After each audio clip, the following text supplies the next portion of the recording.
All right, family, we're live.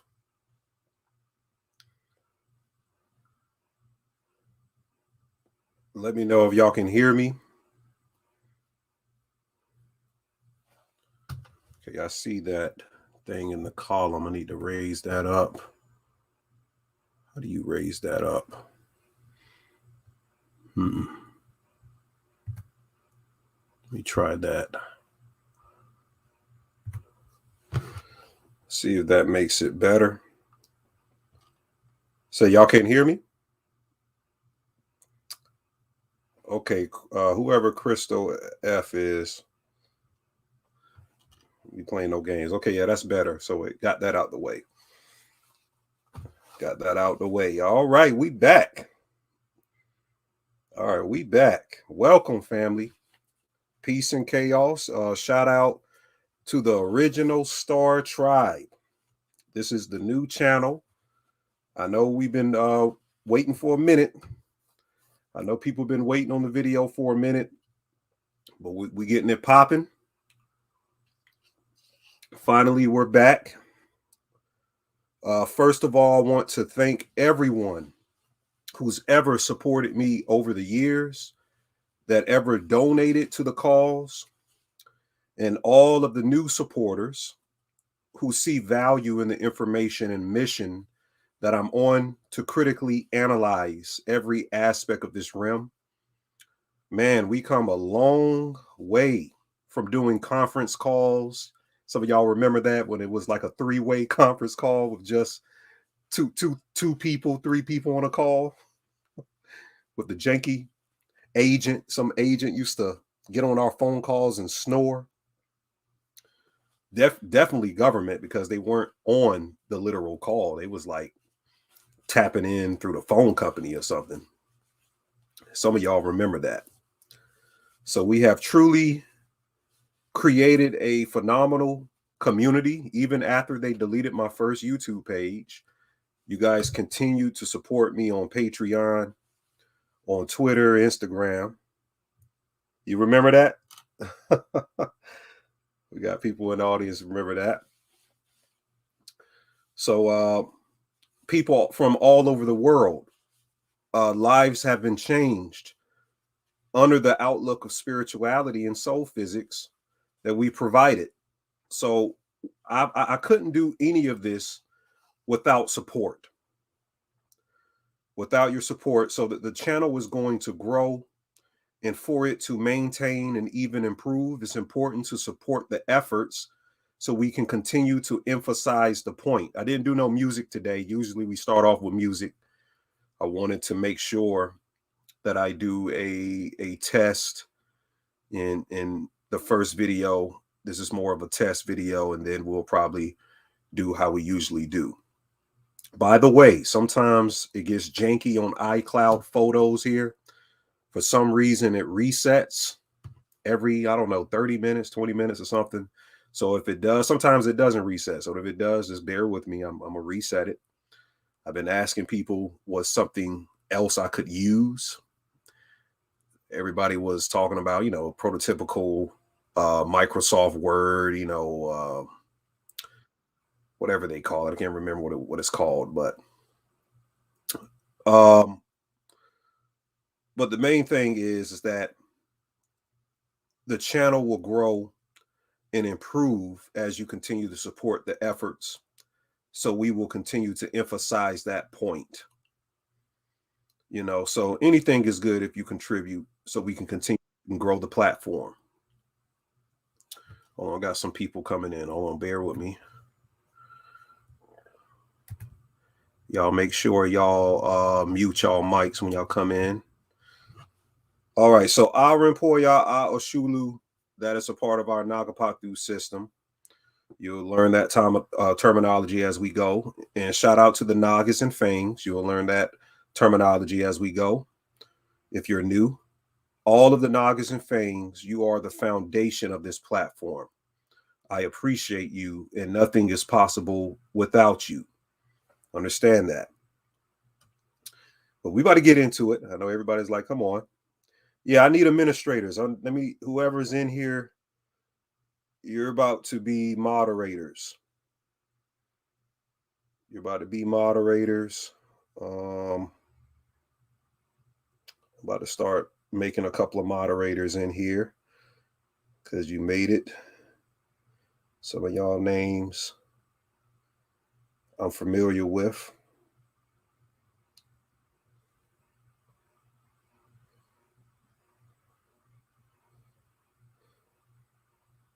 Yep, I'm about to mod y'all.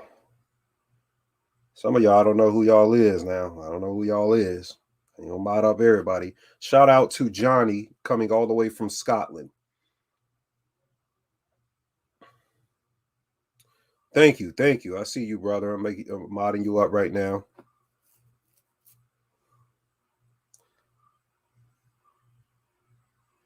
All right. We mod y'all up. Okay, so okay, Patty Ryan saw me on Donut. Shout out to Donut. Shout out to Donut. Shout out to Tommy Truthful. You guys help with the channel. And I appreciate you guys shouting out the page and my work. They've really helped me reestablish some of my subscribers, but we need to grow it back to the standard of what it was before. And we will over time.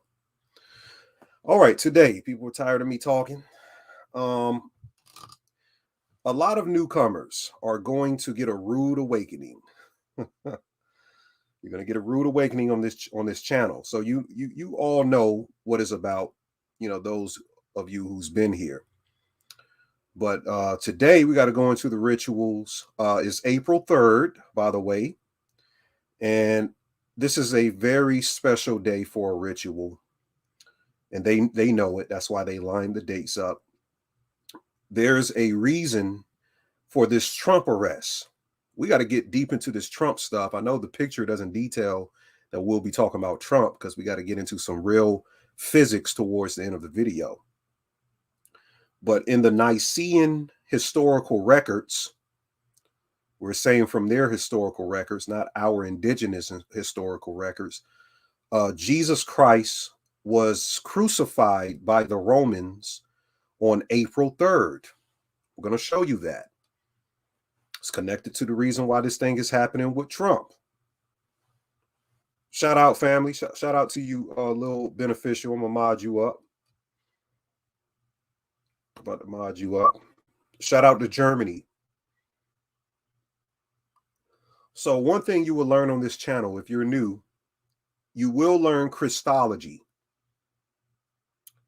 or the Christology or Sophiology. That's the study of Sophia, the mother and the son. You will learn that because a lot of these things connect astrologically in polarity with the Hermetic laws and Kabbalah, the feminine aspect and the masculine aspect of the universe.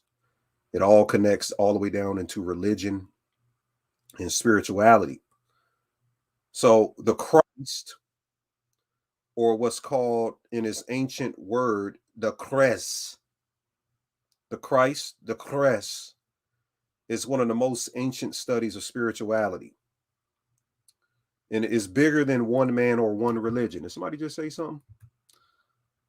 Okay, Jared's coming in the stream. I got to remove this person. All right, make sure y'all manage everything going on in there. Yeah, smash that like button. So one of the biggest ancient studies is the word Christ, which is Christ. And we will incrementally break you into this thing. I need to mod y'all up in here so y'all can invite people in or at least click them in. Okay, so it'll be a lot at first. You might have to rewatch the videos on this channel to get it if you're not used to it. Sometimes you got to watch it twice or three times, but you'll begin to understand it in the full context. And if you come over to Patreon, you'll understand it more and more. We have a rhythm to how we do things. We have some type of rhythm with chaos. So one thing we do, we go into physics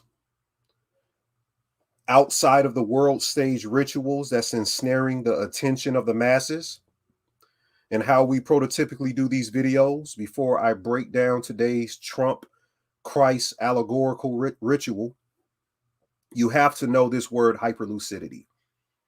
Hyperlucidity. Put that in your mind. Hyperlucidity is broken up between two words, hyper and lucidity. The word hyper means being active, and lucidity means seeing through implications. So actively seeing through implications of narratives, and we refine these implications of narratives going on in the world stage, the media, social media. We refine it with a esoteric lesson or a deeper meaning than what's being put out there. So it's called hyperlucidity. We start videos off with hyperlucidity prototypically. Sometimes we'll come in with deep metaphysics. We'll come heavy with some deep metaphysics, and then we'll go into hyperlucidity later on. But a lot of people come for the hyperlucidity. Some people come for the heavy metaphysics. I don't know what your vibe is, but we got both. So that's what hyperlucidity is. And the standard of videos I do, as I say, it starts off with those storylines. Then we get into the main lecture. So there's always a main lecture, which today is Umbrakinesis, Origins of the Primordial Worlds. Then we get into, we'll open the floor up for any other information. Somebody want to come on mic, I invite people up to the stage, and they share information we may have missed. Then I allow questions from people in the StreamYard. They're given the ability to comment. Also in the YouTube chat, you're given the ability to comment. Sometimes I need someone to respond or clarify things that I may not understand fully. So it's a community effort to make the info clear and concise. It's not just me. It's a community effort. And with that being understood, today I'll break down this Trump Christ ritual. One thing you got to understand is always skull and bones.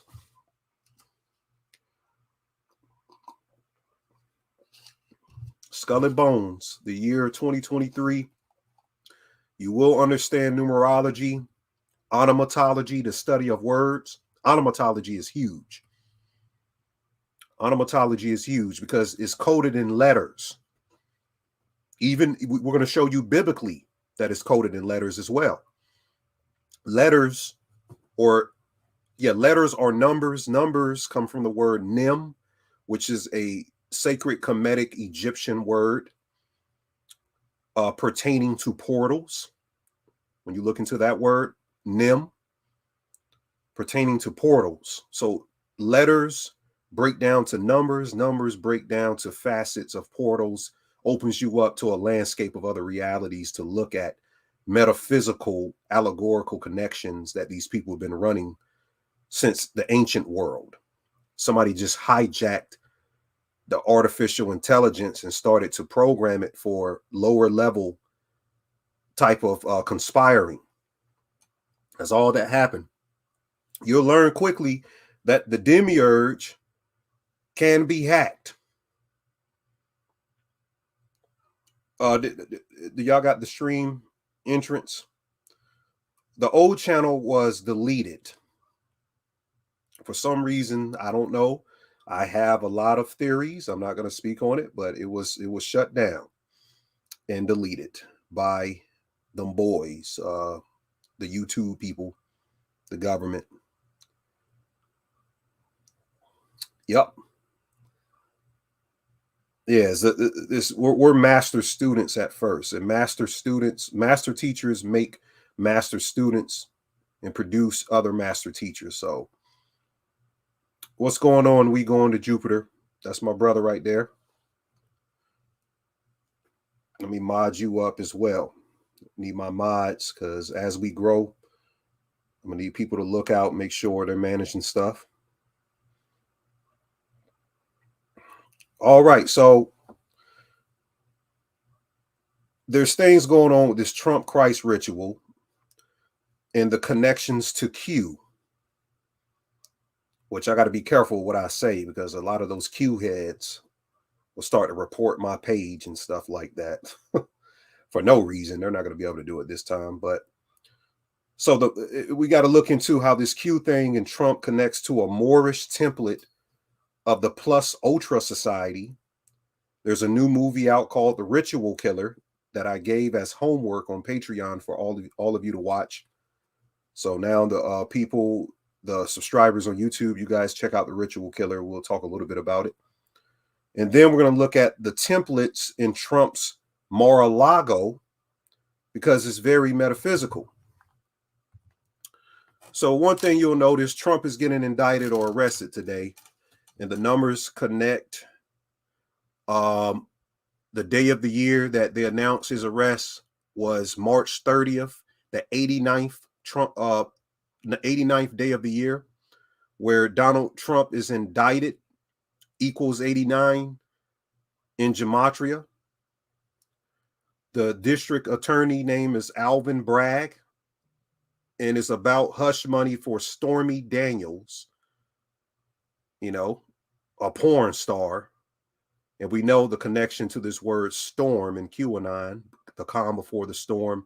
I've broken down the Q thing very much. They don't like that. They don't like that I broke it down. We're going to go through it again today. We're going to do it again, but we're going to be careful with words because it triggers, you know, the algorithm. But you see New World Order equals 177 in the connections of Alvin Bragg and Stormy Daniels. The Jesuit order. This is who is at the brass. The order of the Illuminati and the Jesuit order are the same organization, what you call the cryptocracy. And Alvin Bragg, Donald Trump, and indictment equals 48 and 60. This happens 76 days after Trump's birthday. Trump is 76 years old. Donald John Trump equals 76. Skull and Bones equals 76. This is a Skull and Bones ritual. This is initiation. You're witnessing a Masonic initiation. Now, the connections to the Illuminati, Trump's family is from Bavaria.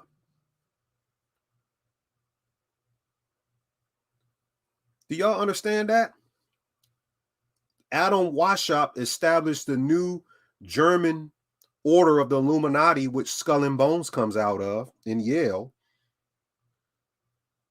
And Bavaria is where they're from Karlstadt, Bavaria.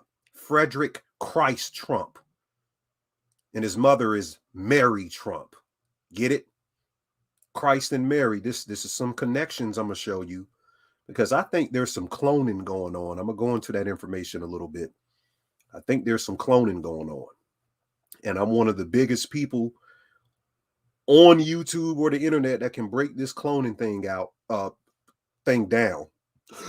They actually removed the video from me when I stated some information from Princeton University, which is one of the biggest occult informational studies in the world. Is Princeton, Cambridge, and I think Ingolstadt. Peace. What's going on, Katrina? Let me mod up Katrina. Very much love Katrina and what she contributes to the Star Tribe. So, Bavaria in the Order of Illuminati is very much connected. So you got this thing going on now today in the Nicene historical records. Jesus was supposed to die on April 3rd. So Jesus supposedly died in their history at the age of 33 in 33 AD. This is historical in their records. This 33 has been connected to Masonry since the beginning. The word son, S-O-N, equals 33. the Lord Jesus is 33, Son, Bible, the crucifixion of Jesus Christ, 303. And if you don't know, in gematria, zeros don't count. So when you see a zero, sometimes it don't count. And what happens on April 3rd, if Christ is crucified on this date and Trump is getting locked up, then they're playing a Christological ritual before your eyes. Now, historians and theologians, or theologians, or however you pronounce that, they say that Jesus was crucified on the cross on the 93rd day of the year. April 3rd is the 93rd day of the year. Saturn equals 93 in gematria. Crucifix equals 93. And when you look at the pattern of the cross, it forms into a box when you fold it up. And what they're trying to do, put Trump into a box, prison, right? We're going to make some connections today. We're going to make some connections. Now, the word Jesus is a very ancient word, we figure out. It's actually an indigenous word, a native original tribe by the name of the Ojibwe people has Jesus in their onomatological records. The Jesus or Jesus is sun, moon, and it means a month. But they pronounced it, from what I understand, talking to somebody who's a part of a tribe, they pronounce it Jesus. So that's interesting that there's connections in the cosmic planetary bodies and to the months, a record of time. Very interesting stuff. And we know that Christ connects to Heru. Heru in Egypt, there's a record, plenty of records of the Christ in ancient texts. Heru, where you get the word hero from, which they've made Trump the hero of the right wingers, the alt-right, or the MAGA, or the Republicans. Heru is the rebirth of the spirit. The rebirth is not a physical birth from the womb, but a rebirth of higher spiritual aspiration in the mind as the desire for enlightenment. No longer is there an interest in worldly pursuits, which are empty and shallow. Instead, there is a burning desire to face and conquer the lower self and regain the original glory and freedom of knowing and becoming one with the higher self. This is symbolized by Heru regaining the throne of Upper and Lower Egypt. In doing so, he has regained mastership of the higher and lower states of consciousness. Thus, Heru represents the union and harmonization of spirit and matter in the renewed life of Asar, his father, through his rebirth, because Asar gets killed and he's rebirthed as Heru. That's the whole, the Christological history is a death and a resurrection. It's talking about energy. It's talking about energy. We're going to show you, you're going to have to become advanced, because I'm going to the Christian thing real hard, because when I came off Donut's channel, I had a lot of people, they were kind of grilling me. They was hitting me up like, have you given your life to Christ and stuff like that? And I'm like, I'm melanated. About 90% of our community has given our life to Christ. Have you heard what happened to us? So I was like, I don't even know why you would ask that question. But I guess because I know the metaphysical information, they like, okay, is he into some of this stuff? We're going to get to the bottom of it today. Oh, you're going to know who I am by the end of this video. If you don't know, we don't know what it is. So it all points to with Trump this movie you got to look into called The Winged Serpent. The Winged Serpent. Now, let me go into this thing. The whole Trump thing has a connection with the movie called Q, The Winged Serpent. Q is the god of the American indigenous Nagas, Quetzalcoatl, which in this movie is an analogy to the Jesuit brass and the Knights of Templar, male chauvinist murder cults that commit occult sacrifices to the archons to change the standards in reincarnation cycles, shuffling the deck to Gnostic physics and energy. In this movie, The Winged Serpent, we can see that the winged serpent in this case represents Trump. His home is a tower, which we know about Trump Tower, and we know in the context of Q, we remember the QAnon thing that started back in 2017. You're going to get to know this number 17 very well. In 2017, you'll come to understand. You'll come to understand this. Now, he lives on top of a tower. Look, it's a winged dragon-like lizard taking up residence in the Art Deco spire in the movie in Chrysler, in the Chrysler building. So it's on top of the Chrysler building.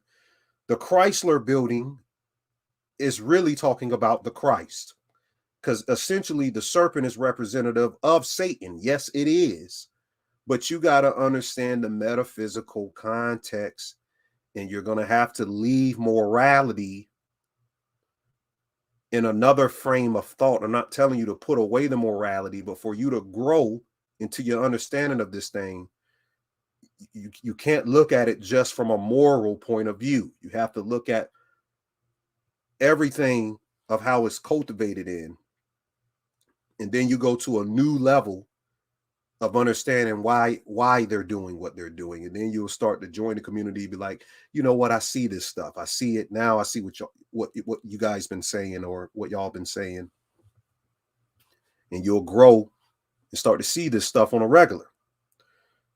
So on the spire of the Chrysler building, today they're arresting Trump on the day that Jesus Christ was crucified in the Nicene historical records. And it's also the week of Easter, which Easter is talking about the resurrection. So you got the crucifixion and the resurrection in 1 week in the year of the skull and bones, which I just gave you the connection. Skull and bones and Trump both equal 76. And he's 76 years old this year.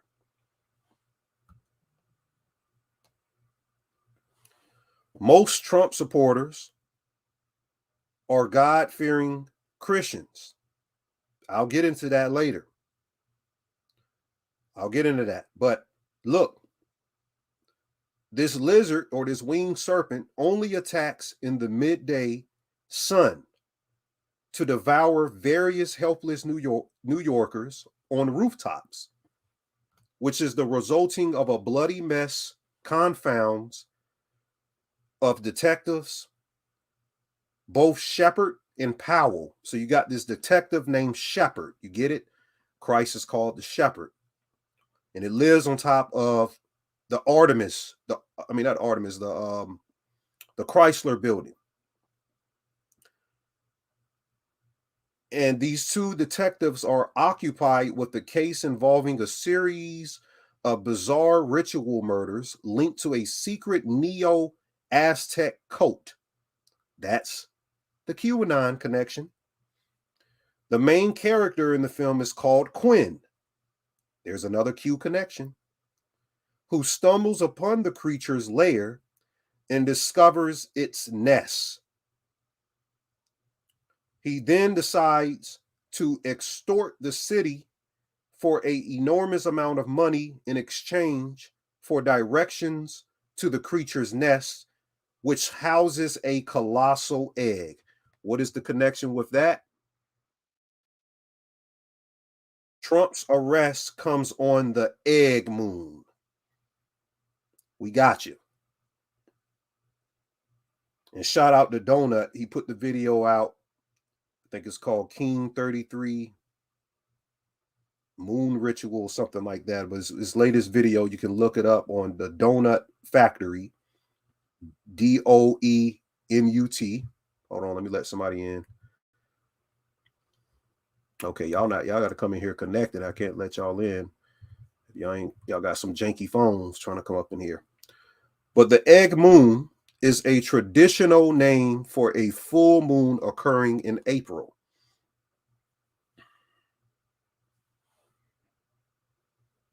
You see, Easter is Ishtar. Yep. Probably so. It probably is a connection to Barbados. I'm not sure. Yeah, the Barbados, the whole the egg rituals. Remember the egg rituals? It's been a lot of egg rituals. Whole lot of egg rituals. Me and Donut broke it down, even going into the rites of Memphis, which is highly connected to this thing. And Rihanna and the egg and all of that stuff being Ishtar. Okay, now understand why they selected this judge to arrest him. The judge goes by the name Judge Juan Merca. He's persecuting Trump via District Attorney Alvin Bragg. To understand that, you're going to have to look up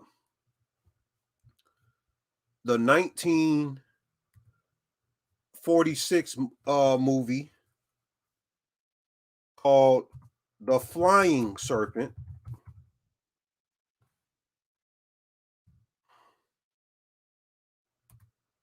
So there's another movie you're going to have to look into to make some connections. 1946 is another connection to Quetzalcoatl in Q. That took a long damn time to load.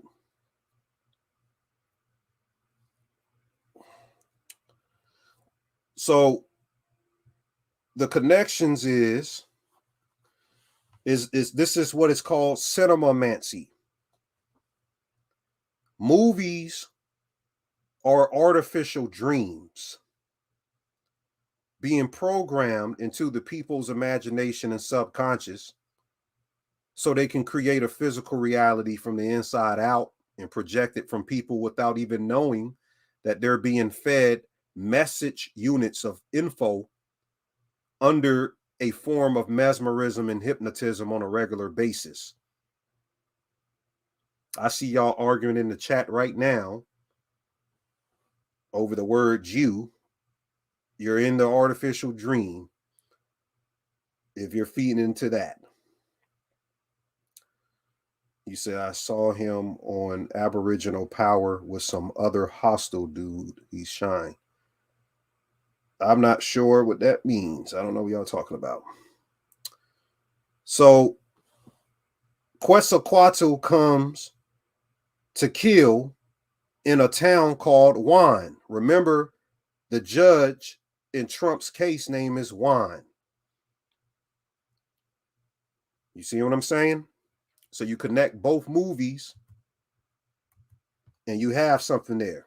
Now, this goes with the theme of the upcoming 60th U.S. presidential election. Judge Juan Merca equals 60. Donald Trump, Alvin Bragg, and in indictment all equals 60. So there's a connection between them all. But everything with the serpent is connected to sacrificing, which there will be a sacrifice soon because that's what the Skull and Bones do. The original name of Skull and Bones is the Brotherhood of Death. You can look it up. So it says they are using the physics of sacrifice to aggregate a universal network of deitic. Okay, I told y'all I might restart after like 30 minutes. I think we made it to 34. Just give me a second.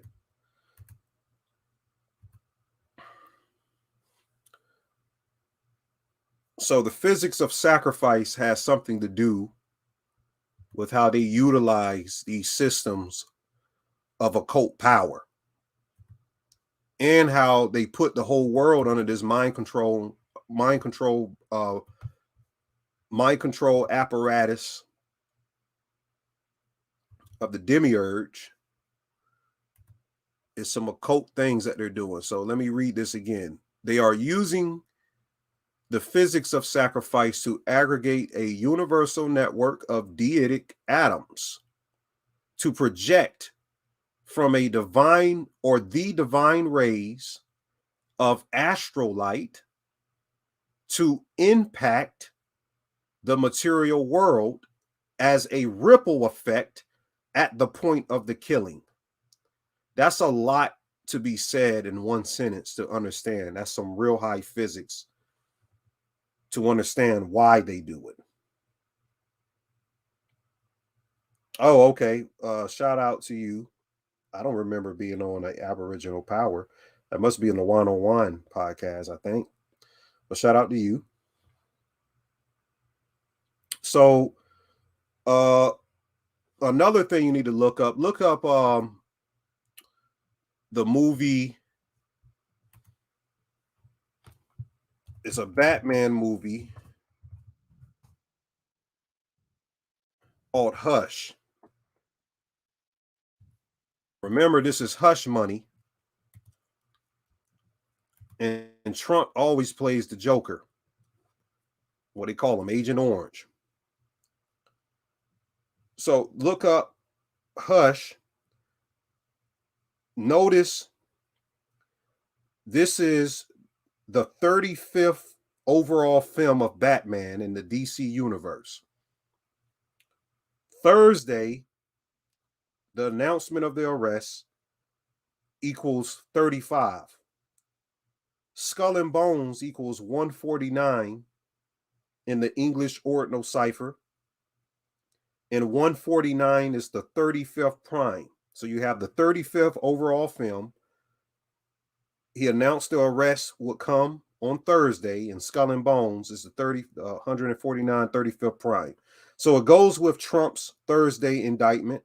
And notice the full release of this film comes on July 20th of 2019, which is the 201st day of the year. The Jesuit order equals 201. And Order of the Illuminati equals 201. And y'all remember Event 201 with everything connected to the jab, the candy, all of those connections. Event 201. Look it up if you never heard of it. So the 201 number, very prominent. So it's all about hush money, right? You see that? Okay, so the first drop, let's go into this Q thing. Let me show you something. So the word QAnon equals 666 in Fibonacci gematria. It's undeniable, this thing. It's undeniable. Got 666, right? Trump is holding the first 2024 campaign rally in Waco, Texas. Waco, Texas equals 666 in English Sumerian gematria. Everything is always connected around this number because this number, I'm going to show you, this number actually translates into the sun, but we know about the carbon atom and all of this stuff connected. Either you're talking about Baphomet or Satan or the dragon. You got to grow out of things and look at other contexts to understand the symbolism. It's called semiotics. The symbolism grows with time, and they keep you in an artificial timeline, and you keep repeating this. You're repetitive of the same information that people dropped 30 years ago, and they're already on into something more advanced of a code. The code upgraded. You got to upgrade with the code to understand it. You don't have to look at this number and look at it as something evil or anything like that. It's just a code. And if you can't look at it as a code, then you're going to stay in the same standard of deciphering the information as long as you're going to stay looking at it as something evil. That's on you. Now, this Waco campaign is gonna take place on 666 Satan Avenue in Waco, Texas. That's the area code. And some people kind of questioned whether it was going to take place, so they dropped the address in a video. In actuality, let me see. The video might play here. Let me play it real quick. So this is how you actually get to it. It's showing you here, zooming in here. And then they're going to connect it. You see it? Boom. It's called The End. So it's very accurate. It's very accurate with that. Yeah, the only evil is ignorance. All right. So we see that connection, 666 Satan Avenue. That's on purpose. Now, what is the QAnon thing? It's a very simple breakdown. This is from somebody that worked for the Trump administration, that forwarded some documentation over an assistant that helped me, that helps me on a regular basis, and thought he was just forwarding information for the means of doing it, and didn't know it was getting into the hands of someone who can decode this thing. So he was looking at it as like, look at what they're setting up on these people. They're so foolish. And then I put it back out to the public to dismantle this thing. So Trump plays as Q. Q is against the cabal. The cabal is set up through the deep state, through Clinton, that's Hillary, and other elites connected to her. Obama plays the passive deep state organizer. That's connected through the CIA, the FBI, and Supreme Court. And George Soros becomes the puppet master implementation, who is the globalist that's beyond just the US. And then, of course, the mainstream media, you know, he always saying fake news. What you're seeing here, what I'm showing you right now, is a scheduled skeleton of how the world stage play happens and how it mind controls people. Let me show you why. If I zoom in right here, he's breaking this thing down. So what this is, what QAnon is, it's a game. It's literally an open game in the world that right wingers, or under the MAGA, whatever it is that you look at, whoever you call yourself under, it's Marxism anyway. You get to play this game where you follow these drops, this information, this group information log of a mysterious person that nobody knows, because it's connected to a book by Luther Blissett called Q. See, I know it all. And that's why they don't like me, because I could break it down. So you got to get the book Q from the 90s, and you will understand that Q in the book plays as a shape-shifting entity of different personalities. That's not one person. It's like a multi-entity. So nobody knows who Q is, but in the play, Trump is playing Q, even though he isn't Q. He's playing as the character Q. It's kind of hard to understand because it's literally called METAPHYSICS. It's another word that he says. He says, if you don't understand it, you got to look into METAPHYSICS.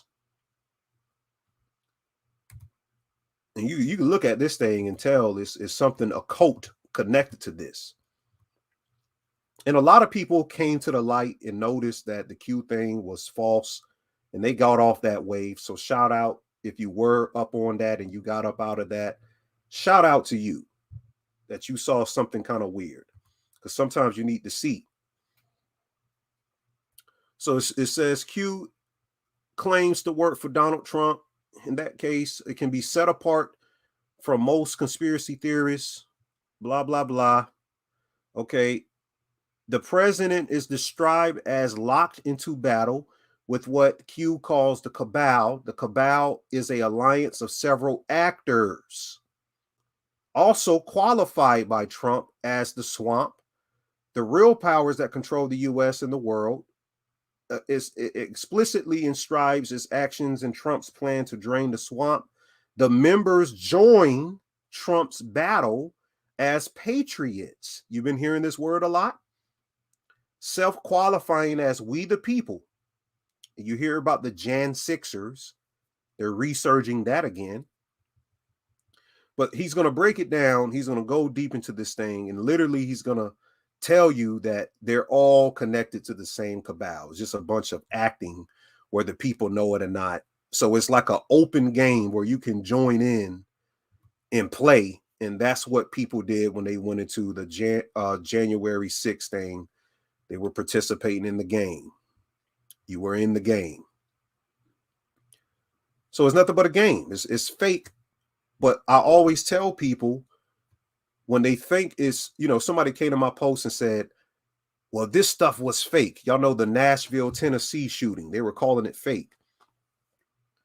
If you've never heard me say this, never forget, a lot of these events in the world stage are fake, but real people can die in fake movies. That's a quote from Ani. Real people die in fake movies. So absolutely there can be casualties, because sacrifice is real. Sacrifice is real. I understand that. Take that with you for the rest of your life. All right. So now to the gematria. Q equals 17. It's the 17th letter. Anon equals 17. Q Anon is a quest for truth and justice, equals 107. President Trump equals 71. So they're saying, okay, let me show you this. Trump's signature phrases are no mistake. Look at this. Trump's signature phrases are no mistake. Is coded to perfection and then decoded with gematria. And to the person who was arguing about the Jewish information, gematria is a Jewish mystic numerological system. So it is connected to some Jewish stuff, but it doesn't mean that every Jew even knows what gematria is. It doesn't mean that, but it does come from that. So the enemy of the American people equals 107. Failing New York Times, fake news, that's one of his main sayings. Mainstream news, corporate news, corporation, all it connects back to 17. And it says that it's the duality of the 17s that make it so impactful. Trump is masterfully using the code because he's a master. Matter of fact, where's that article I had? Trump has a Kabbalistic teacher in a book. It's like a mentor. Trump has a Kabbalist mentor.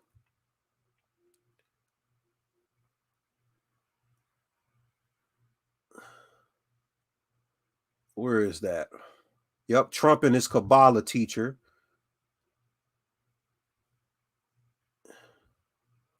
So this might have it. I don't know. Let me see if this has it. So in the book, Inferno Gematria, Left-Hand Path, it says that Trump does have a Kabbalistic mentor. Where is that guy's name? I had his name. I gotta look deep in my files. It probably, let me look at the images. Here it goes. Here it goes right here. I'll always find it now. Okay, so it's not that book. I'm sorry. The book is Donald Trump's book, Trump, The Way to the Top. And it says in the book on this page, one day when my Kabbalah teacher, Eaton Yardini, I don't know, y'all can pronounce that better, he's the author of the book, The Sacred Zohar. He said that his teacher and him, he was told he needed a break. So yeah, this is his teacher. Is a Kabbalist. So if you think I'm lying, go read his book yourself and see if it's true or not.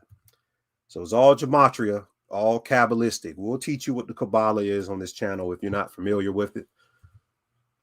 Okay, so let's get into it. So I just showed you the connection to 17. The date he said he was supposed to be arrested, he wasn't arrested, but his son turned 17. There's the code again. And shout out to Jacob Israel. I like Jacob's information.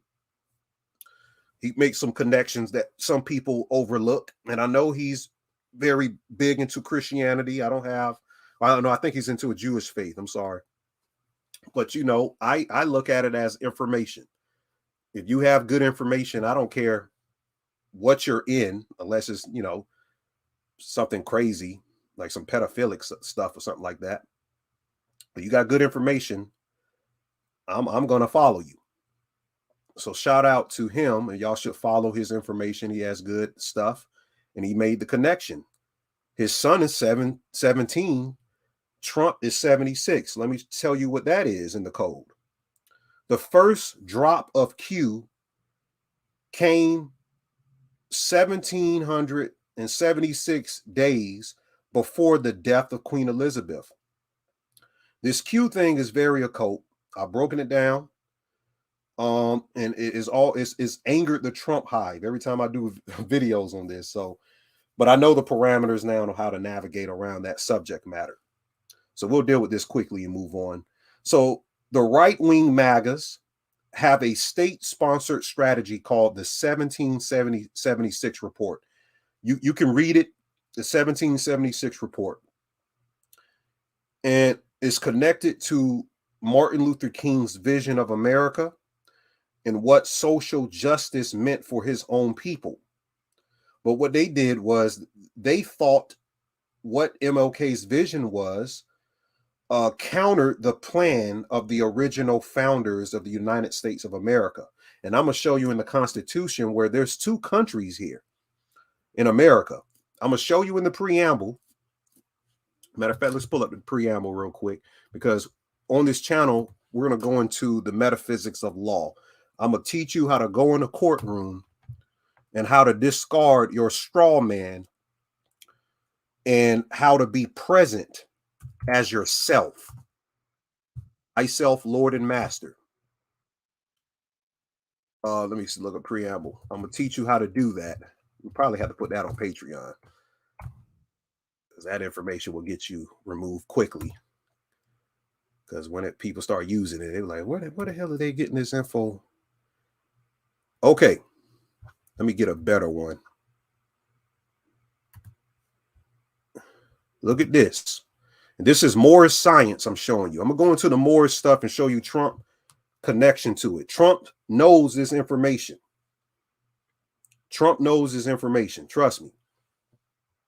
The preamble to the United States Constitution, we the people of the United States, notice this, in order to form a more perfect union, establish justice, ensure domestic tranquility, provide for the common defense, promote the general welfare, and secure the blessings of liberty to ourselves and our posterity, do ordain and establish this Constitution for what?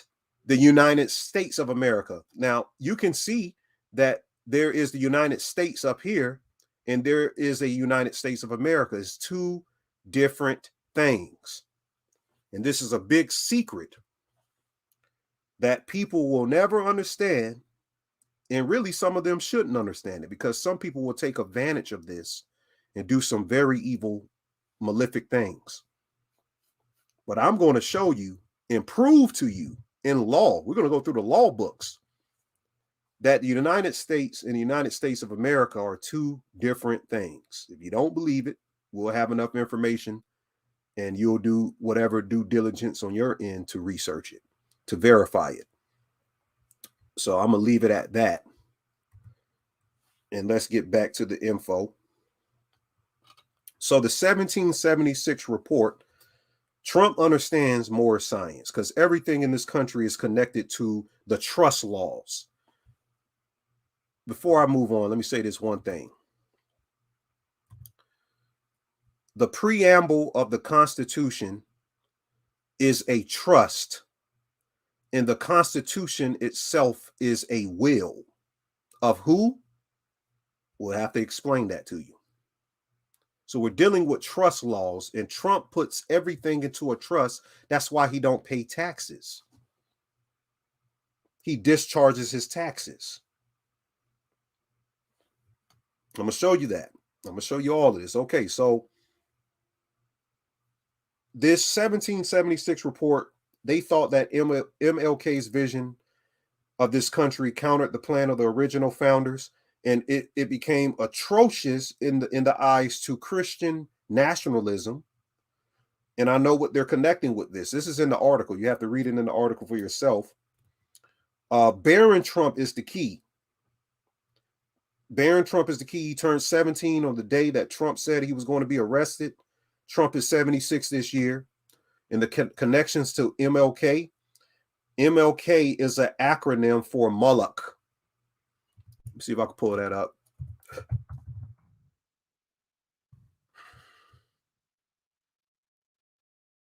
MLK in Moloch. It's an acronym. Okay, I don't see it on here, but I have it in my file somewhere. I have it in my files. I'll show you though. Here it goes right here. Here it goes right here. All right, look, the name Moloch. Okay, the second temple theonym based on the root MLK means king. Now you see why they call him MLK. He was a sacrifice to Moloch. I'm gonna show you this. It's all connected to this. I'm telling you, it's all a cult. All of this is a cult. But okay, so he was a Canaanite demon of sacrifice, Moloch. And there's a connection to Donald Trump becoming the king. They want him to become the first king of America, literally. That's what they want. So this indictment is really going to help his election when he plans to run again. Because people they're gonna drink the Kool-Aid on this. Okay, KJ, you can't come back in, man. Your phone too janky.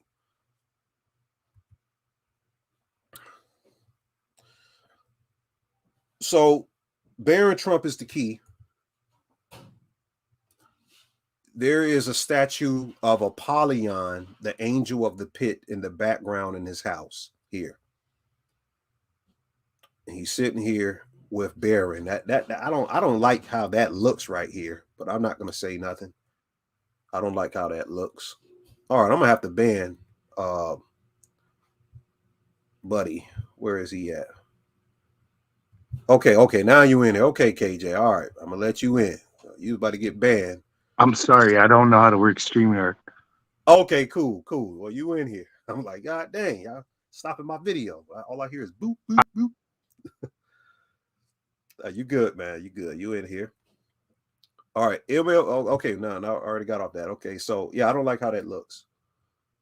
So Barron Trump, the word Barron means Lord. So the real thing ain't really about, is about Trump right now, but it's going to be about him in the future. You best believe it's all going to be connected to him.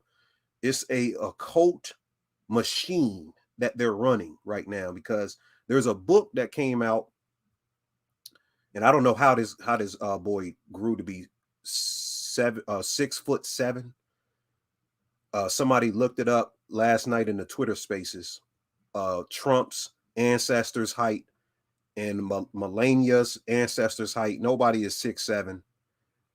So I don't know. They're trying to recreate the theme of the Nephilim, the giants and stuff like that, because they're trying to say he's a time traveler. Because there's a book out about this. What is it called? Baron Trump's Marvelous Underground Journey. I'm not letting no other people on the stage, so y'all gonna have to stay down there for right now.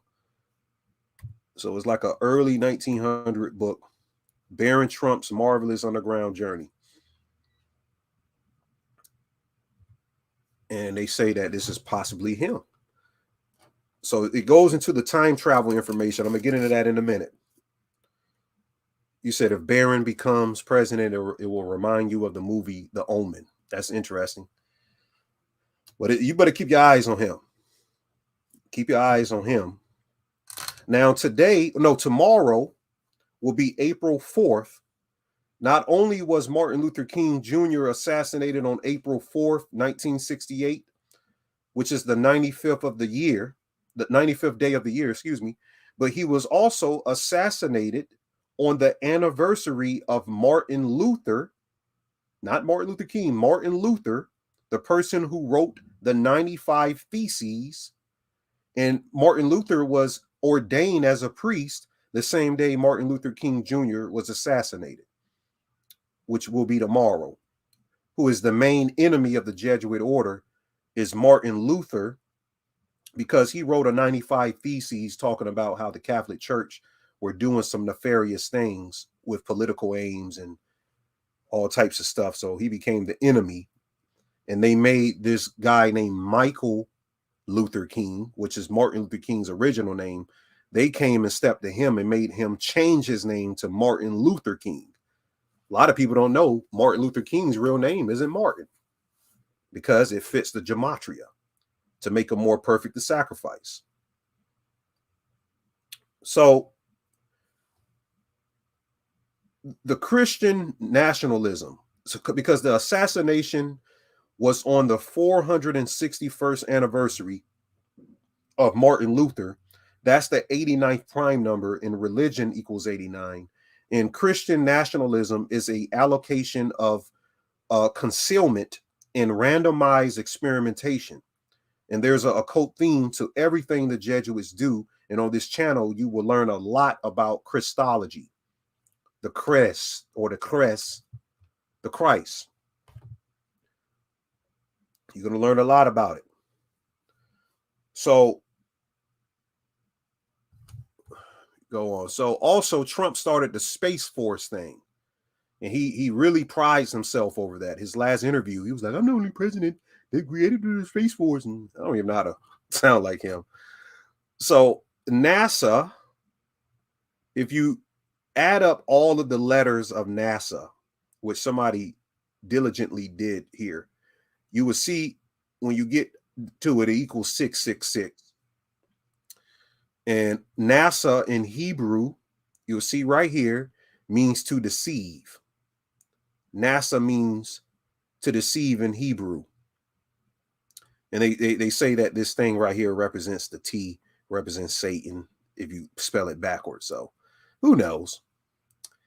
Who knows? But I know how to break that all down. That's like some stuff. But when it comes to space science, is it truly science or scientism of a occult religion? There's a difference between science and scientism. What's the connection between Werner von Braun, the father of rocket technology, Jack Parsons, the rocket engineer, the Thalamite occultist, Lafayette Ronald Hubbard, the founder of the Church of Scientology, Walter Disney, cartoon films producer, and Aleister Crowley, which he was called the wickedest man in the world, in the extraterrestrial alien medium. They all helped create NASA. And they also have, the coin in Israel with Trump on it, talking about a verse biblically about him being charged. And he charged me to build him a house in Jerusalem. So it's connection to why he's being charged or arrested today. It goes into the mythos of everything. Now, this is the thing. You got to go get the movie Tomorrowland to understand what QAnon is dealing with and what Trump is really a part of in the occult facet of things.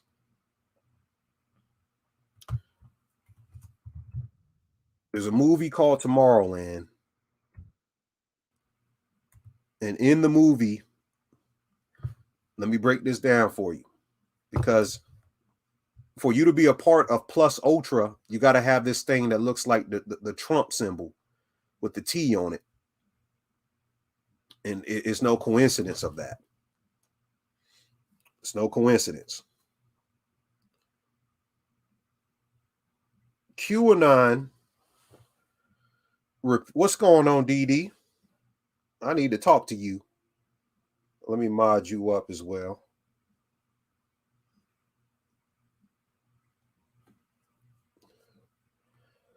So QAnon repeatedly mentions Alice in Wonderland. People have decided Alice is Hillary Clinton. But fake news or unboxing the compass is actually Alice Rosenbaum. You got to know who this woman is. Alice Rosenbaum, whose real name is Ayn Rand, A-Y-N Rand, who wrote about a hidden rim of Atlantis, where in her story, she says that the elite go to hide under a force field of invisibility while they watch the rest of the world go to hell. That's what's taking place in this movie Tomorrowland.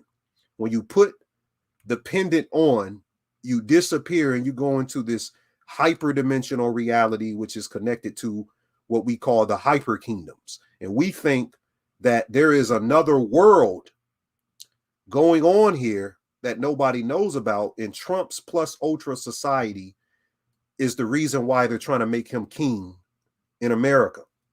Some real deep stuff. Is a Disney movie, yeah. We just talked about Disney and its connection to NASA. So Alice is also the name of the project at CERN, focusing on creating interdimensional portals. So Q also mentioned the fall of the archons and the coming of the disclosure of the existence of benevolent ETs. In the TV show The Event a few years back, the ETs looked like humans who had names corresponding to Gnostic figures. I'm going to explain Gnosticism in a few, such as Thomas, as the Gnostic Gospel Thomas, Sophia, their leader, representing the wisdom goddess who is the mother of the demiurge, the creator of the physical reality in the Gnostic creation myths.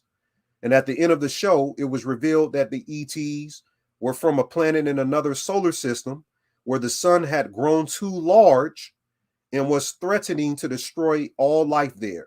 So they teleported their planet to our place in our solar system and teleported our planet to where theirs used to be. Now, you need to read that or hear that again.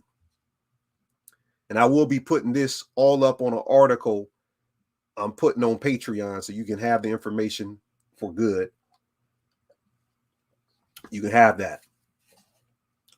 But that's some significant stuff. So, in other words, the evil archons are trying to put a switcheroo on the people at the end of days, thereby forcing us to pay the price for them and endue their fires, their fires of hell in their place. This is exactly the sort of thing that the spirit of Cain seemed to be hitting at. That Q mentioned this Disney film Tomorrowland in a drop in some of his posts in the connection to CERN. Tomorrowland is a term for a land hidden in another dimension, accessible for those with eyes to see, where the real elite hide themselves, their real wealth, their real properties, and their real technology. And I can explain it. There's a place called I think it's not called Atlas Mountain. It's called something mountain. It starts with an A. And when the sun reaches a certain area in the sky, which is, you got to look up a night thermoron and track the placement of the cosmic bodies at certain times of day. When the sun is just right over this mountain, there is evidence that I've showed on YouTube videos that there's certain places in the world that completely disappear because of this light that emits from the sun. So if you're there by the object that disappear, it'll seem like to other people that you go invisible as well. And they've figured out the ley lines of these places, and they've made hyper kingdoms out of them. You see? You see?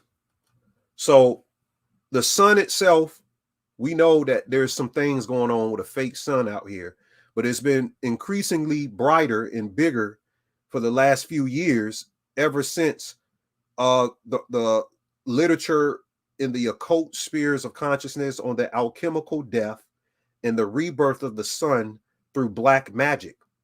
666, as I explained earlier, is a Kabbalistic number of the sun in the occult, and there's articles of an informant that talks about the global debt facility, and there are accounts worth trillions of dollars that will be released to the public in the form of the global financial reset, which we know is occurring right now with all of the banks shutting down. I can explain that science as well.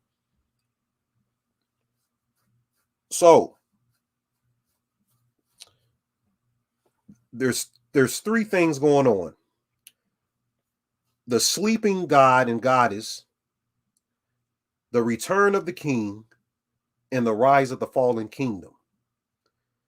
The sleeping god and goddess is about a monarch god, goddess, is royal heir that has been trapped in a death-like sleep in a hidden tomb in prison in a eternal coma, waiting for someone to release them. This is talking about your soul. I'm gonna go into that later on. You can look into the story Sleeping Beauty, Thor, Snow White, Jack and the Beanstalk, Pan's Labyrinth, and Lovecraft's Cthulhu mythos. It all contains that same theme. Then you have the return of the king, and this is the destiny of all of these exiled monarchs in waiting, and they must bide their time on the other side until the moment comes for them to travel back to the other world and reclaim their rightful inheritance there. I'm going to talk about that later, how that's connected to you as well. Only the people conscious enough to understand it and to know what time it is. I'm giving you a lot of stuff here. And then the rise of the fallen kingdom. This is a extension of both the return of the king and the sleeping god themes. The king and the kingdom itself have both been exiled. The fallen kingdom has fell into the underworld, and there is a plot to rise again. Just like the theme biblically, they say, is Satan in hell, or Cthulhu in the sunken city of Rayleigh. But it's just a support to an ideal of a global reset that's about to return at the end of days.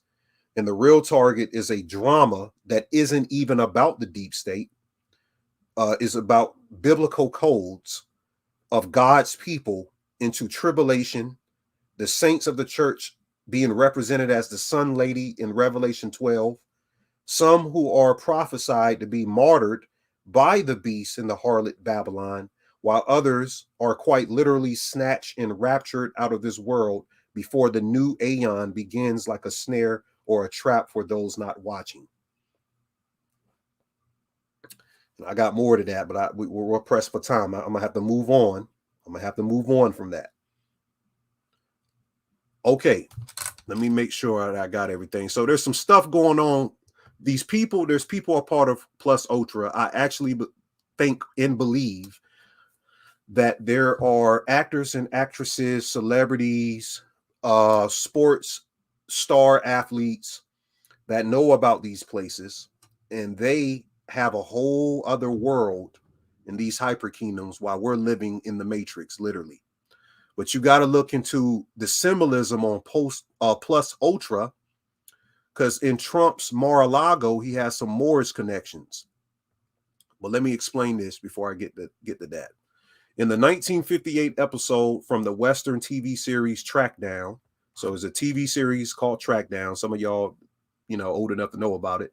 A con man named Trump comes to town and warns the people that the world will be destroyed and that only he can save them by building a wall. So this is what's called cinemamancy in artificial timelines. So we have record something within the order of the Illuminati and the Jesuit order of them having the TV networks produce a show about a con man named Trump and about the building of a wall. It says his solution was to build a wall made out of a magical metal that would repel the meteors and keep everyone safe. As the citizens start to believe Trump, he offered to give them walls for $50 each. However, Ranger Gilman wasn't convinced. Pandemonium erupted in the town, but in the end, Gilman arrests Trump for grand theft and fraud. There you go right there. There you go right there. There you go right there. So that's the arrest also happening today. Now, in Trump's Mar-a-Lago, let me see if I can show you that.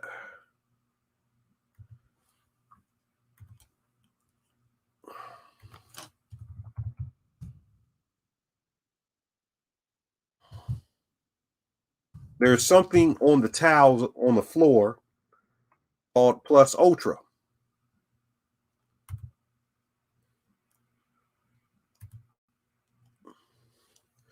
So you see, this is plus ultra. This is in his Mar-a-Lago. It means the future belongs to us. And you know the connection between him and his uncle and Nikola Tesla stealing the technology. Tomorrow is ours. The future is ours. Man, this stuff goes deep, man. You better know this stuff goes deep. And you better be understanding what's happening. But it's connected to the Moors because this towel in the back is what I decoded on Patreon as the arabesque. I'm going to have to reboot this. I hope this is good for y'all. Good information. But the arabesque is some physics into the mind, micro codes of how God computes itself. It's a computational instrumentation of sacred geometry. That's what arabesque is.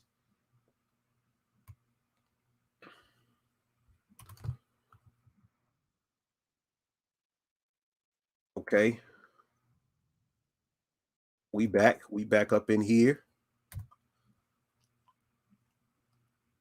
Yeah, you damn right my yacht is about to return. Shout out to the person said that. It's connected to Moorish information. Now, one thing you got to hear is these guys talking about it. Let me play this for you. Let me know if you can hear this. Let me know if y'all can hear this.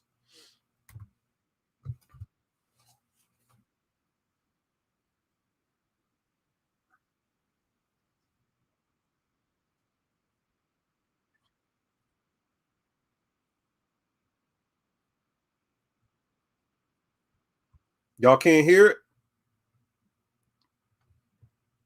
Who's the people in the StreamYard? Y'all let me know if y'all can hear it. Okay, y'all can't hear it. Hold on. Why can't you hear it? Hold on, why can't you hear it? Let me see what's going on.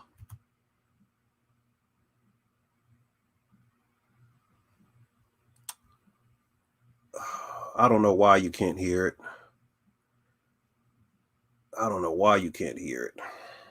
That's crazy. That's crazy. I'm still getting used to this thing, guys. So I don't really know how to make the adjustment.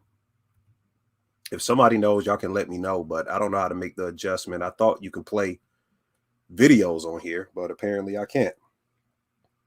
But what they're saying, they're talking about the Moors having control of the Strait of Gibraltar. And he said that they were in control of the Straits of Gibraltar. Very interesting that they say that, because when you look into plus ultra and the symbolism of plus ultra, on Trump's towel, there's the Strait of Gibraltar. So he literally is telling you he knew or he knows that this is a Moorish symbological symbol, and that's why he said a long time ago in the interview he don't pay taxes, because he's using Moorish science and trust laws to get around his taxes in this country. And my bad, guys. I'm gonna figure out how to play sound on the next video. I'm just getting used to StreamYard. Zoom won't let me switch my account over until the end of the month. Then we'll be good. So we're gonna go through our little jankiness in the first video.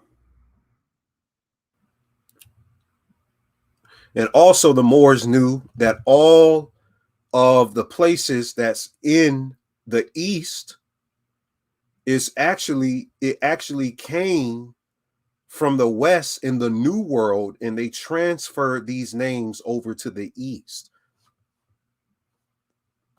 Some people don't know that. And we have documentation to back that up. I don't got time. We have to go deep into that science another time, but let me continue. So this is the symbol of the Moors, the star. And this is a picture of the arabesque. Let me explain this arabesque. In the information of what arabesque physics is in Moorish science, hold on, it's not popping up here.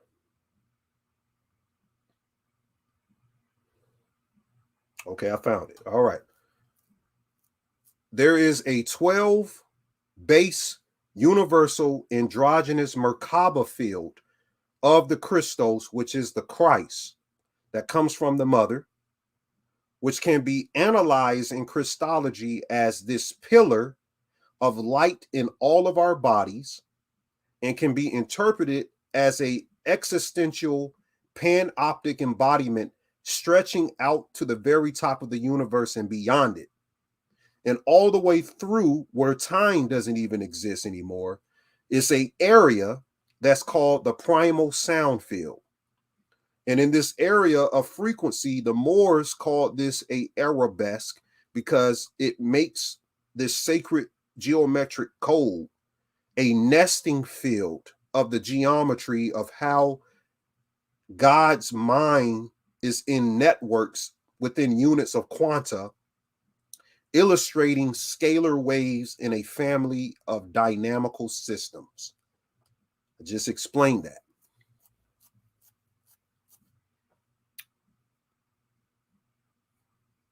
You know? So there's some connections with this science. The reason why Trump got this towel with the same arabesque in the background, and he got plus ultra. Well, we'll go deeper into that. So the science, because a lot of times when we look into the information, there isn't a discrepancy of making this unified in a racial theme. So if we all are quote unquote people of God, why isn't this universally equitable to all races? And that's the theme that the Moors brought out. And some people call it an Afrocentric. I saw somebody comment on Donut video and said, this is Afrocentric stuff. No, this is physics. This is physics and information. Because people, when you can get past the racial stuff, you can feel an energy within a person and know something is resonating and true. So then you get past the racial stuff. And then you know that you're dealing with something that you need to know. So until you can get past that, you're never going to go to another level.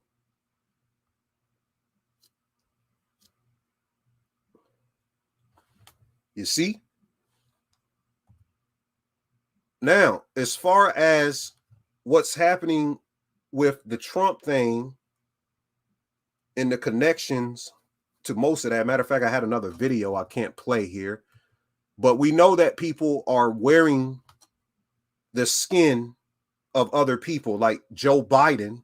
We know that they're wearing the skin of other people. We know that a lot of those Chicago shootings aren't all melanated people. We can show you proof of people wearing masks right on the streets of Chicago, acting like the gangbanger of other races. I'm not saying that it doesn't happen, but sometimes a person or a agent, let's not even say a person, can go out there, shoot at an area where they know gang activity is in Chicago, which that all stems from Barack Obama. There is something within QAnon where Barack Obama plays as the passive opponent, pretty much the punk to Trump.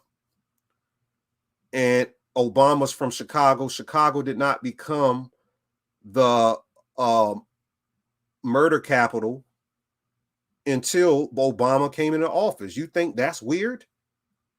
That overnight a state becomes the murder capital? What? Chicago wasn't recognized as the most dangerous place in America. You had a whole bunch of other places, like Las Vegas. Las Vegas was the murder capital for the longest. A lot of people don't know that.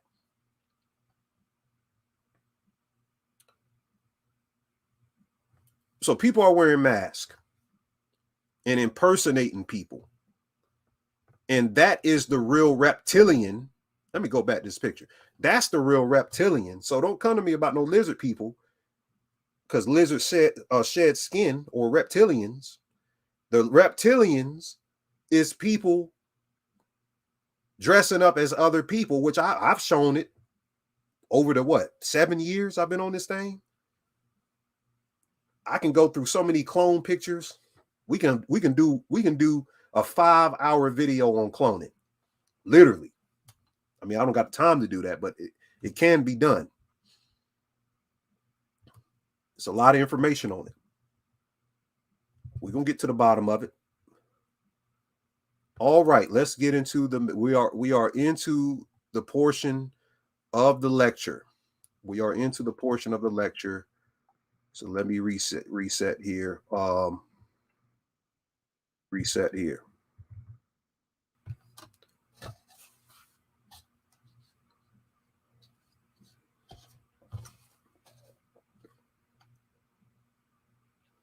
Let's make this clear before we begin.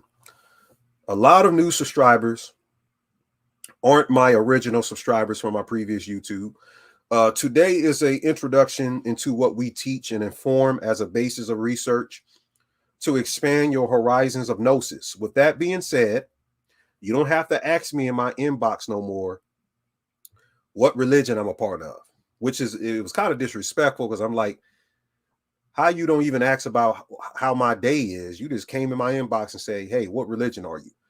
I'm like, what? I had the Westbrook look, like, what? The little meme. So many people have inboxed me, asked me about giving my life to the Lord Jesus Christ. Listen, and just listen to this. This isn't something to do away with your question, but I just want to state that I am melanated.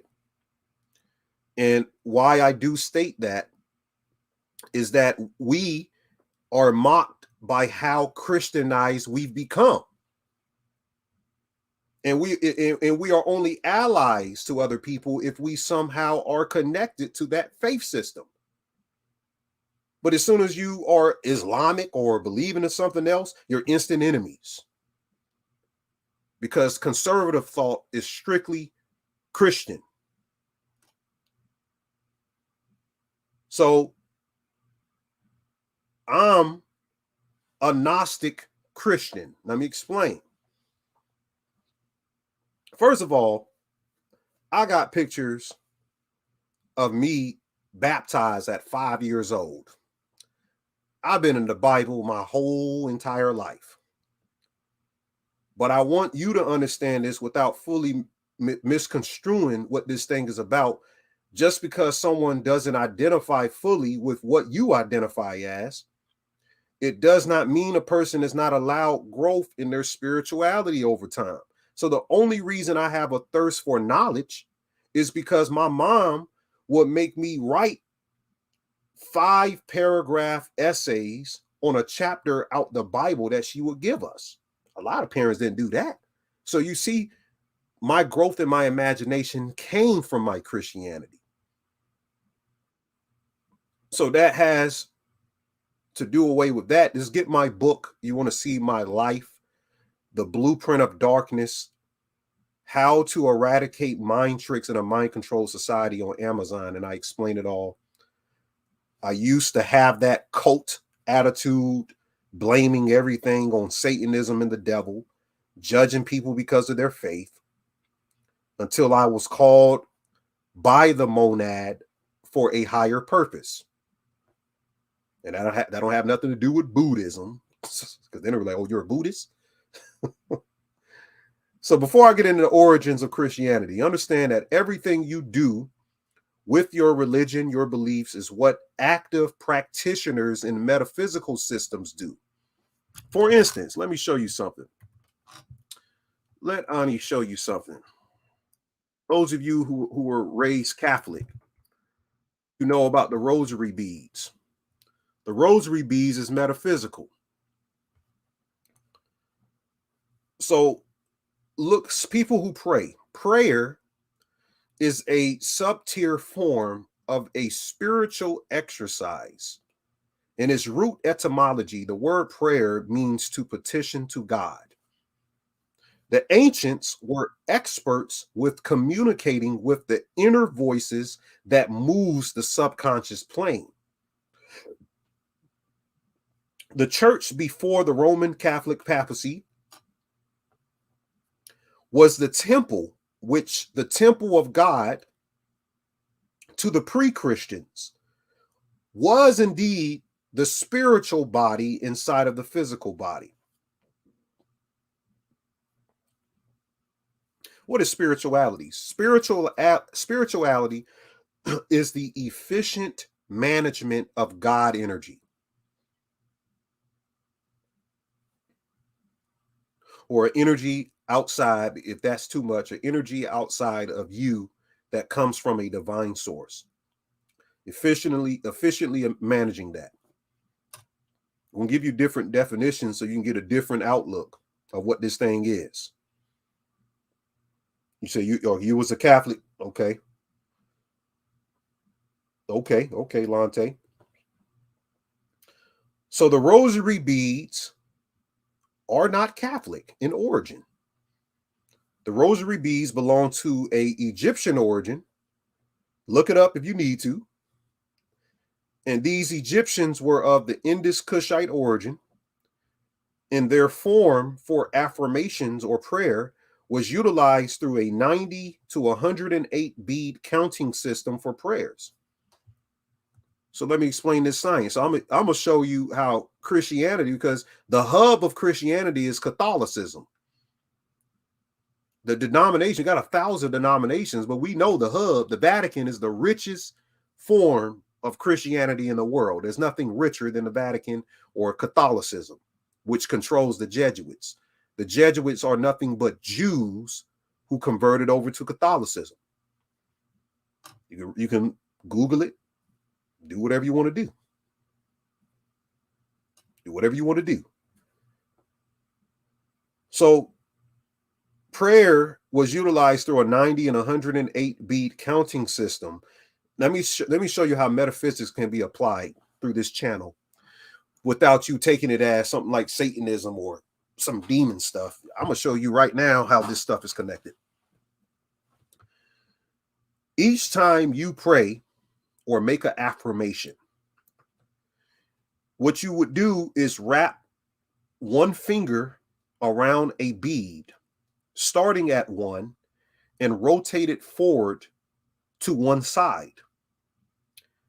So you're doing prayers. So you're praying for your mom, you're praying for your brother, you're praying for America, you're praying for whatever else in the world, you're praying for the other people outside of your life.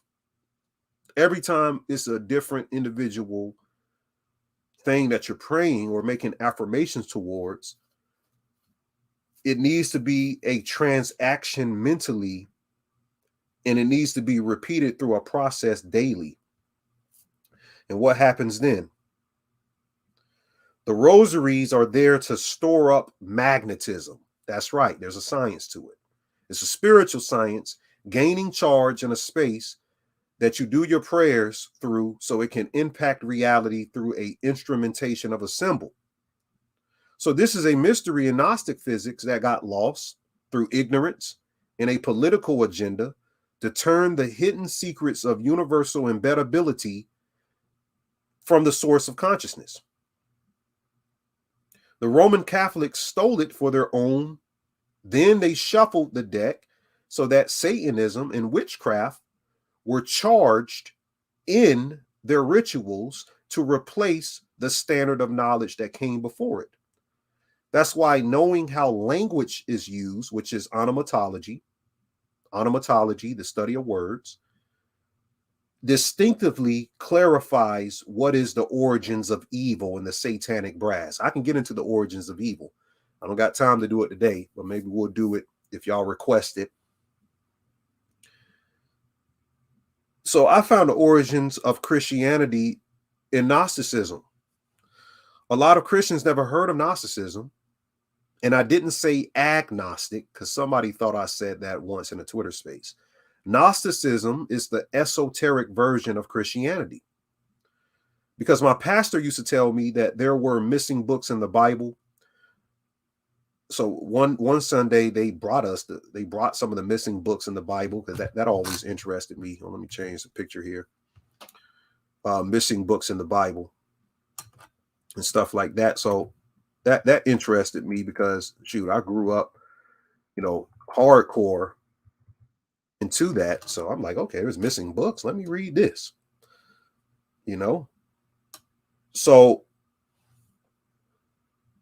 there's 15 books of the Apocrypha. There's the Esdras book, the book of Tobit, the book of Susanna.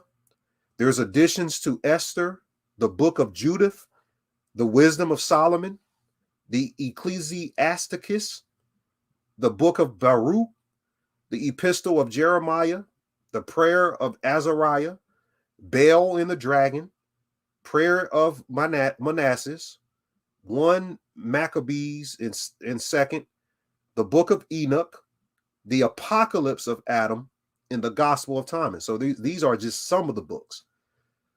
But the one I'd advise you to read if you are a Christian trying to break yourself into an advanced understanding of your Christianity, read the apocalypse of Adam first, then read the gospel of Thomas, then you'll be prepared to read the book of Enoch. And all of these books are a eschatological text for you to read. Eschatology is the part of theology dealing with death, judgment, and the final destiny of the soul and of humankind.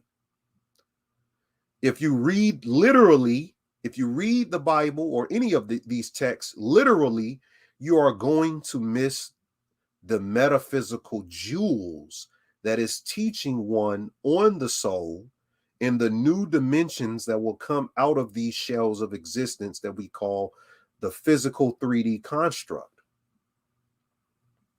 So now that you've gotten a glimpse of how I came about into my spirituality and spiritism from the realms of religion, we can inform you that these YouTube videos will not be so easy to grasp if you have not let go of what you think you know, and just give it a listen so you can do your own due diligence in your research, and then your own spirit will help you to understand. Just ask the spirit, is Ani telling the truth, or is this information correct? Can you guide me in my research? And the spirit will tell you, or Jesus or God, whoever you recognize with, even in Islam, if you're into Allah, any of that. Since this is my first video, I'm giving that so y'all can understand that. And that's just a courtesy for me. But the one thing you should know, the first evil in the world is not Satanism. So let's get that clear. The first evil in the world is ignorance. Ignorance is not knowing. If you don't know something, that's evil. And if you disagree, you will get the full dichotomy of Christosophy, Christology, the voyage of the Christos, and Satanism, which is a derivation of, or derivative to Setianism, two Gnostic allegorical originations to Pharaonic thought that the Roman Catholic Church sought to dissipate from the modern era of thought. Did you know 2,000 years ago, the Romans outlawed what you would call the underworld mythology, which is the storied explanations to the physics to the subconscious realm? Religion or devotion in a monastic faith and cultures cannot be developed without a system of spirit understanding in its mirror form that's projected from the subconscious, which is the engine of conceptualizing reality, what is called aletheism in the Greek Etruscan schools, before you get Platonist thought. So they understood that the best way to control a people is to wipe out the subconscious aspect to the development of cognizance and litigate thought primarily to moralism, doing good or bad, which is what most religious faith systems mainly instruct. Whereas the unlocking to the mysteries of the soul is kept to the upper brass echelons, either in masonry or up the levels of theologians or cryptocratic orders of the wealthy who run this world. In the mythological cosmogonies of the Near East, the universe, so now we're getting into the origins of the primordial world. So let's go back. Let's go to class in Genesis. The universe is formless and empty, and the only existing thing prior to creation was the water abyss. The origin of the world was called chaos.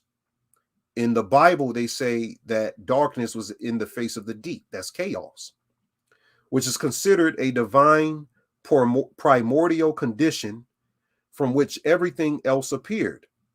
In the creation, chaos is a gaping void.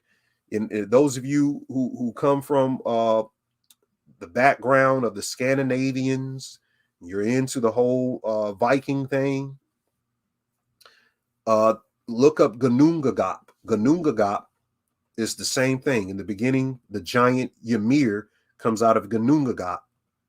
And I'm going to show you into other cosmos where everything, I looked at all mythology, so I'm aware of some. I don't know them all, but I'm aware of a lot of them.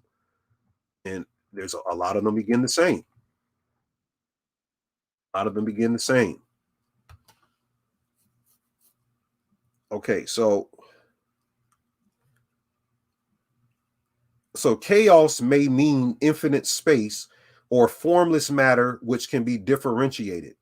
There's a notion of temporal infinity that's similar to the mind from a remote antiquity in the religious conception of immortality.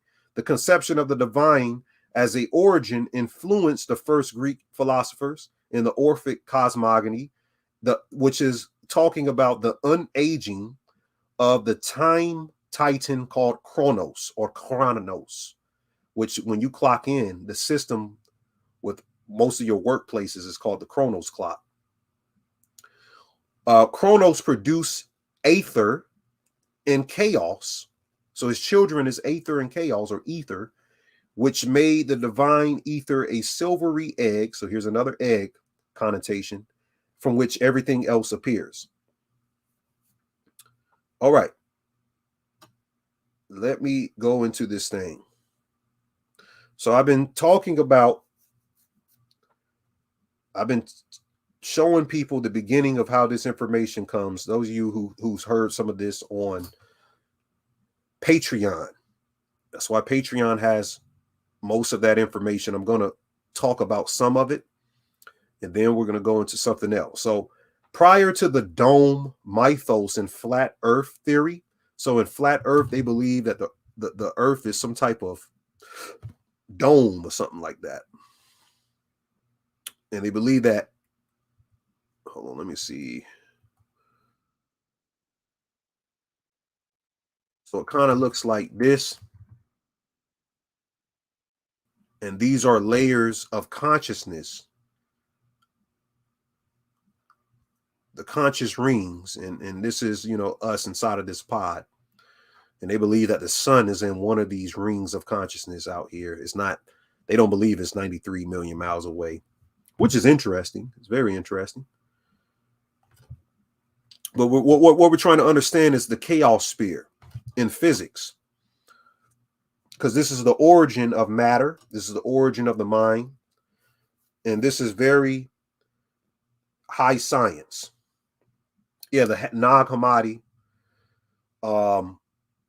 The Nag Hammadi is huge. The Nag Hammadi. So, all right. Prior to the dome mythos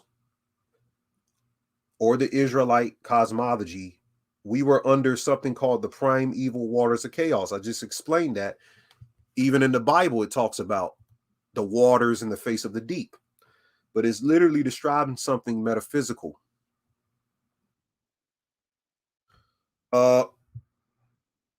In the Babylonian Sumerian mythology, Tiamat, Apsu is the goddess.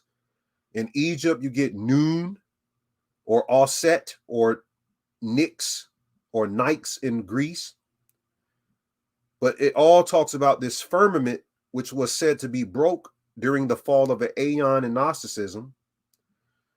And this is where we became aware of being separate from non-being when this fall of the firmament happened, which they believe the firmament has fallen again. And some people believe that, but the study is called Meontology and Ontology. Meontology is the awareness of being, of non-being, and ontology is the awareness of being. So these rings of consciousness was sheathed in a realm in what they call in quantum physics the primordial goo. So yes, there would be a lot of big words. Primordial goo in quantum physics is the quark gluon plasma. And that's what they found in science compared to the occult ancient esoteric allegories. A viscosity of primordial fluid in the beginning of consciousness that resembles close to water in the earth sphere. So the abyss was called the Great Deep. It was personified in Egypt by Nun and another goddess called Tyert. You got to know the goddesses, because one thing I noticed being in church all of my years, they never really explain the goddesses. It's like it's almost like they don't even exist. You hear about Mary in Catholicism a lot, but you don't really hear about Asherah, or you go to the end of the Bible and you get the whore of Babylon a whole lot. So I guess that's got to be some type of goddess at the end, but it's contributed to Satanism. You know? You said the dark waters, then we fell. Did the great mother give birth?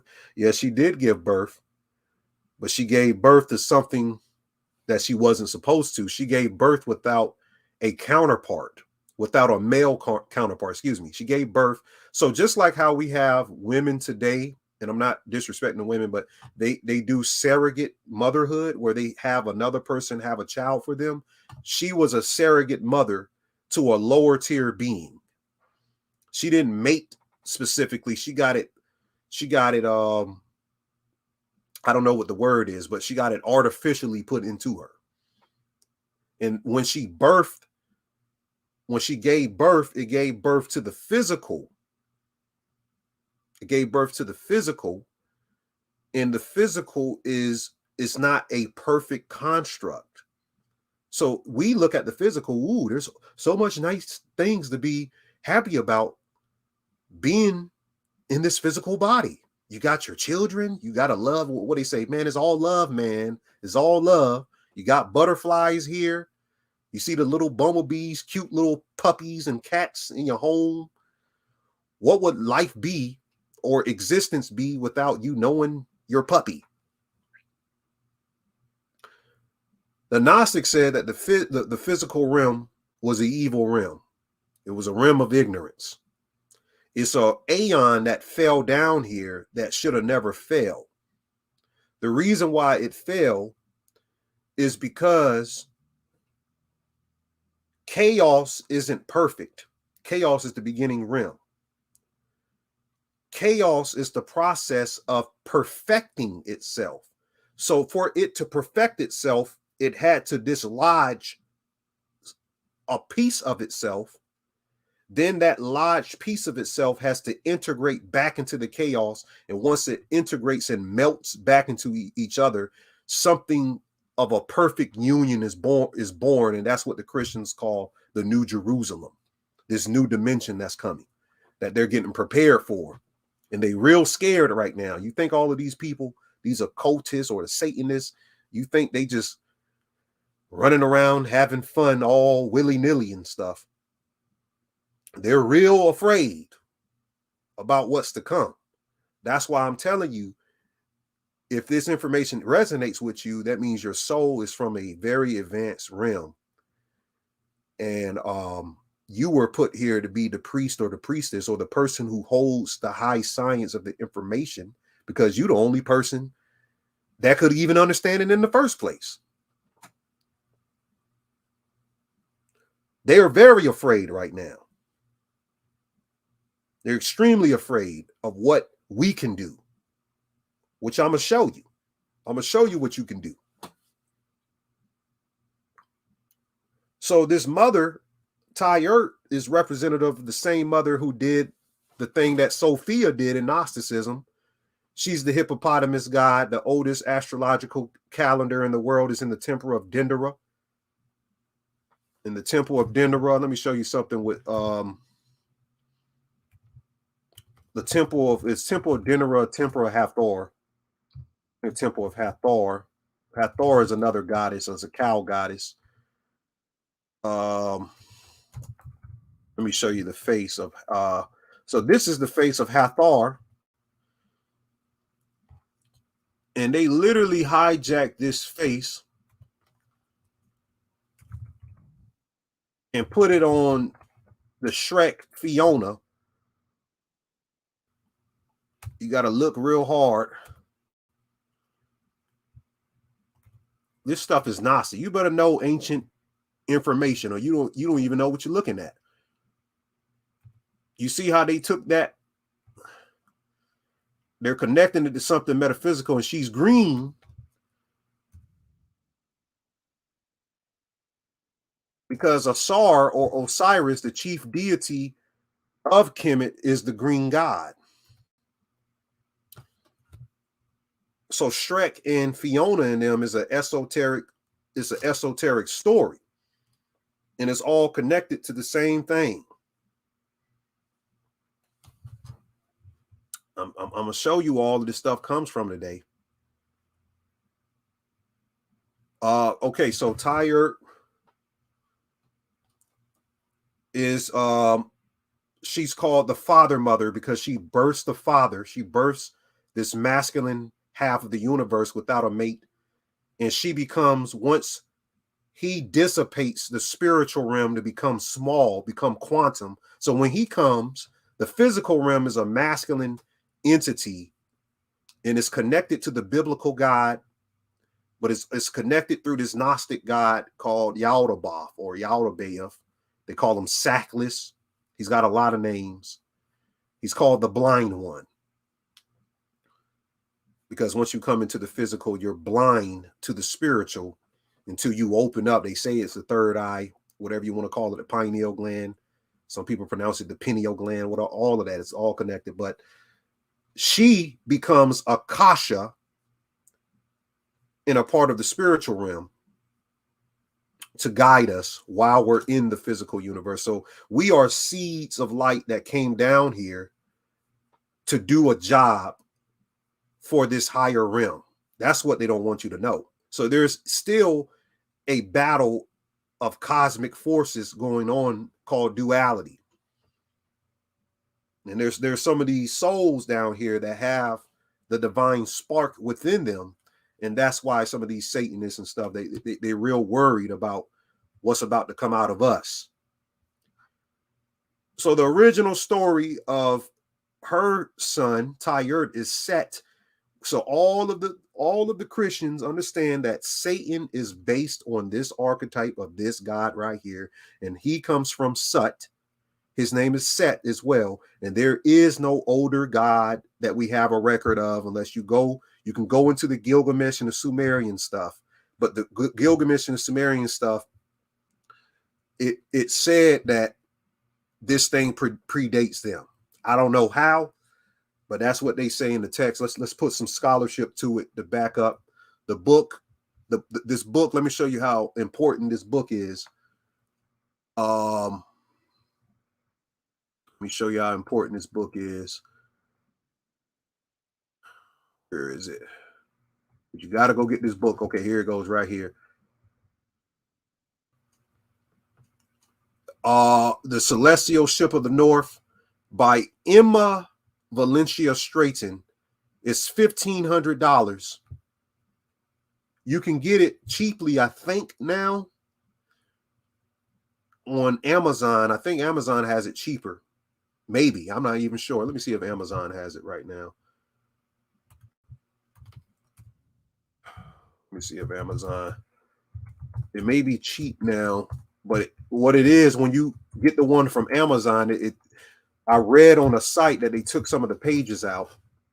You might be getting a rendition of it, but not the full book. Okay, so you can get, you get it for $57. Paperback $27. Look, this is a scarce. Due to his age, it may contain imperfections. Oh, okay. Nah, we don't want that now. You see that? No, we don't want that, because imperfections mean there's information missing. So for you to get the real thing, $1,500. Yeah, you can get the PDF. By the way, you can get the PDF. Celestial Ship of the North.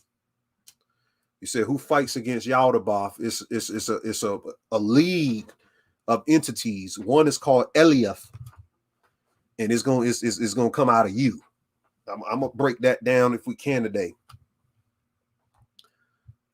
All right, in this book, they really don't like this book, and they hide it.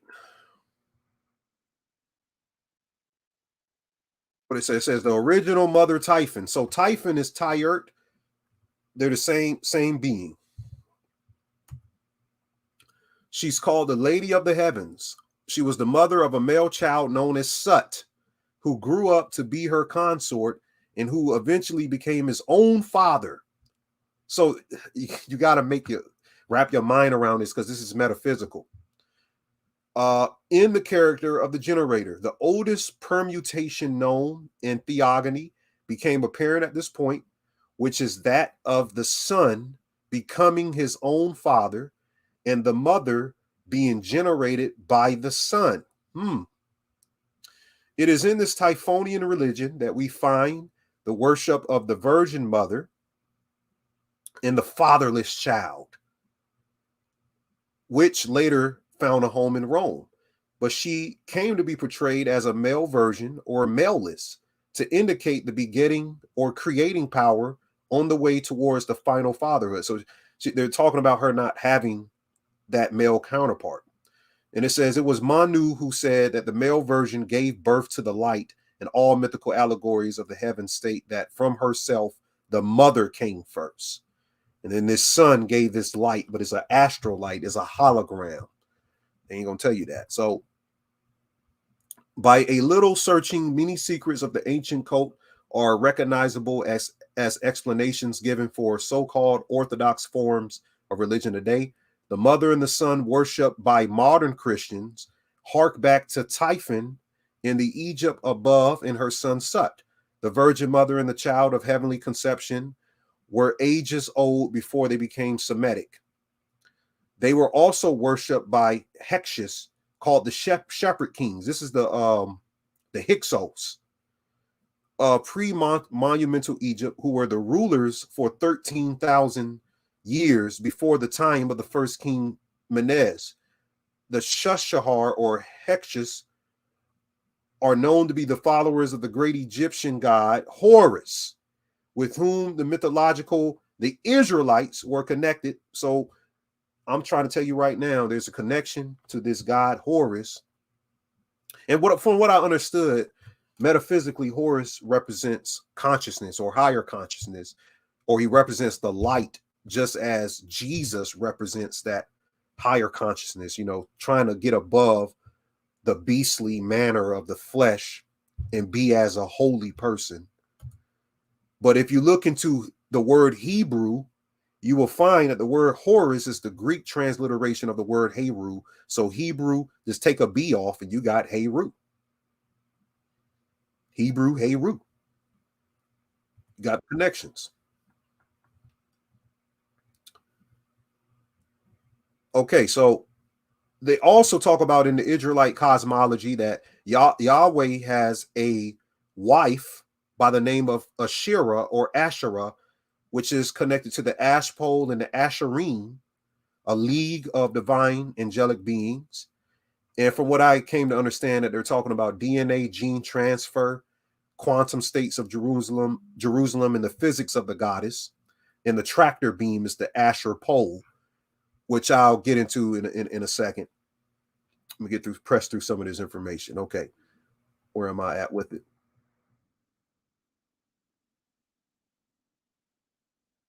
Okay.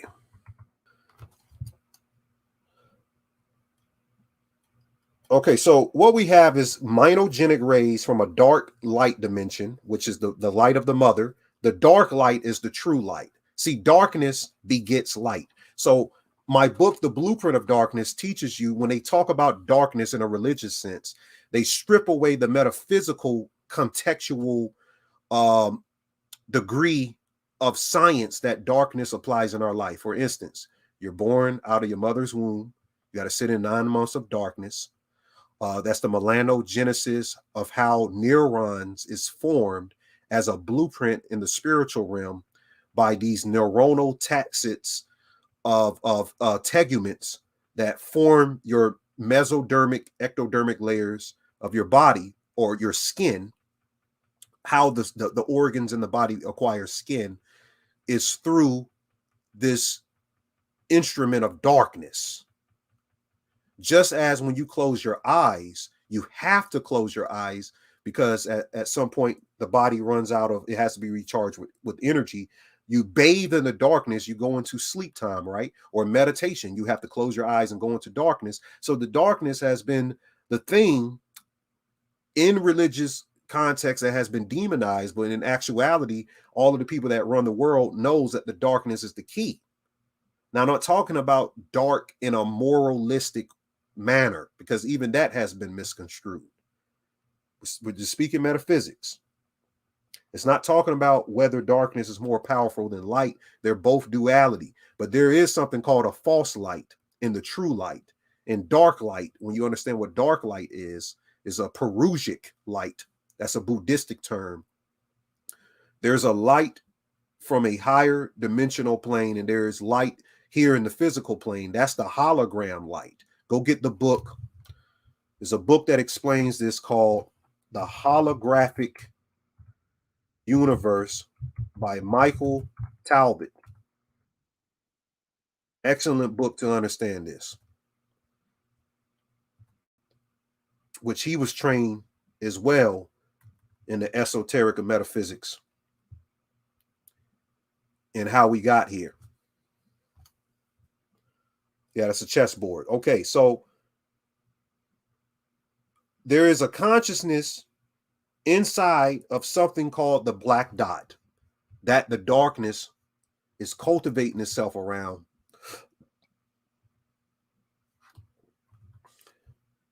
The symbol of the world soul, the symbol of the egg, is called the quantum dot. The black dot in spirituality is called the Godhead in the Kabbalah. In ancient times, when you see the symbol of the circle with the dot in the center, is called the Godhead. Is representative of the portal of creation, the portal of light, the infinite tunnel, the source of all, the infinite of all. But this Godhead is a connection inside of your pineal gland. There's a dot. There's a small dot inside, and this connects to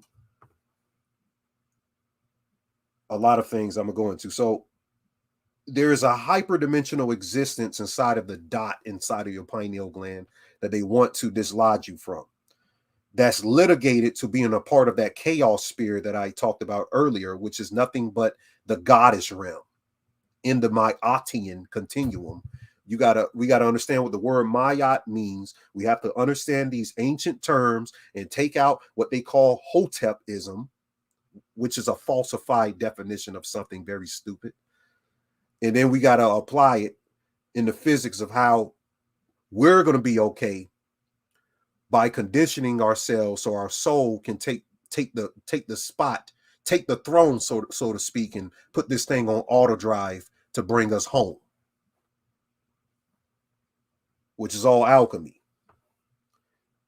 So you can stop worrying about your bills and all of the stuff going on in your life. Your soul puts it in auto drive and it brings you all the way on home. You don't got to worry about it no more. So I tell everybody, yes, it's good to break down the rituals, the dates, and all of this stuff, but this thing is about spirituality. That's what it's about. So the dot, there's a hyperdimensional existence litigated to the chaos sphere. Reality starts at a dot and a point, not a circle. Within that dot or point is the primordial realm based upon heteroclinic, homoclinic energy activity. A heteroclinic orbit is a path in a phase space which joins two different equilibrium points. If the equilibrium points at the start and end of the orbit are the same, then it becomes a homoclinic orbit.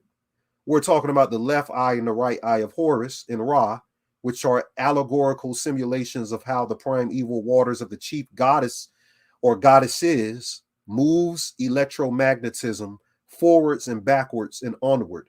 One is solar, one is lunar. The dot in the eye is the doorway to the circuitry center.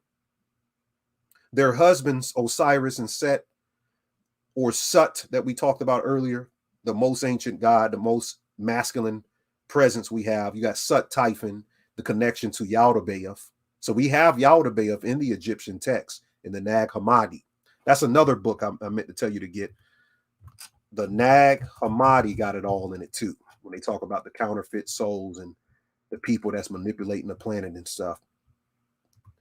Very important if you're just breaking yourself into the information to get this Nag Hammadi and start to read it as well as literature. All right, so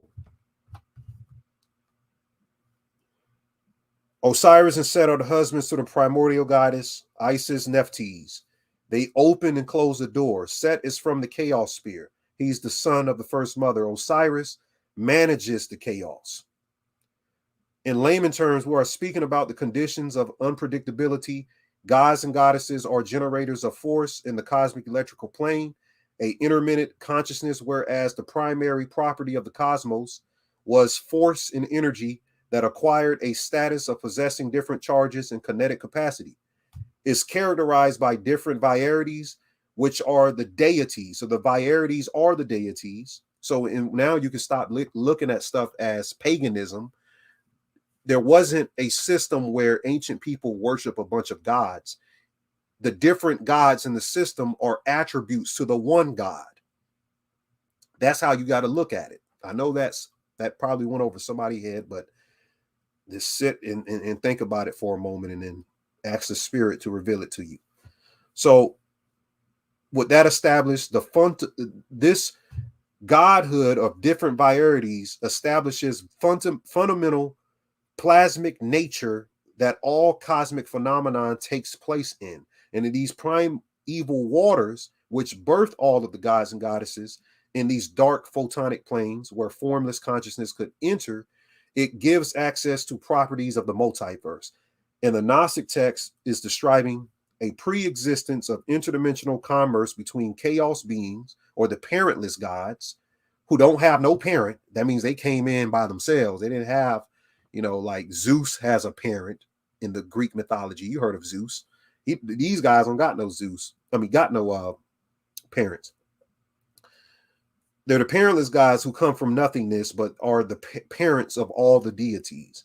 And this is when you get into Mayat, what Mayat is, because you have to get balance. If they're parentless, then you got to understand that everything is based upon 7 hermetic laws that you must understand in a book called the Kabbalion. So this is another book for people beginning to understand the science. You have to get the 7 hermetic laws and study Kabbalion. The first law, all is mental. Then it's correspondence.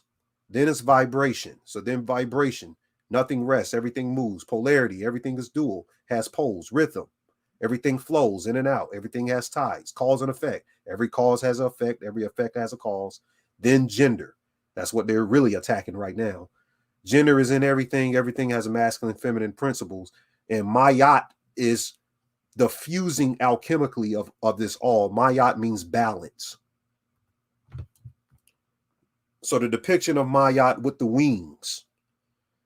The wings, you can go back and get a movie called The Dark Crystal.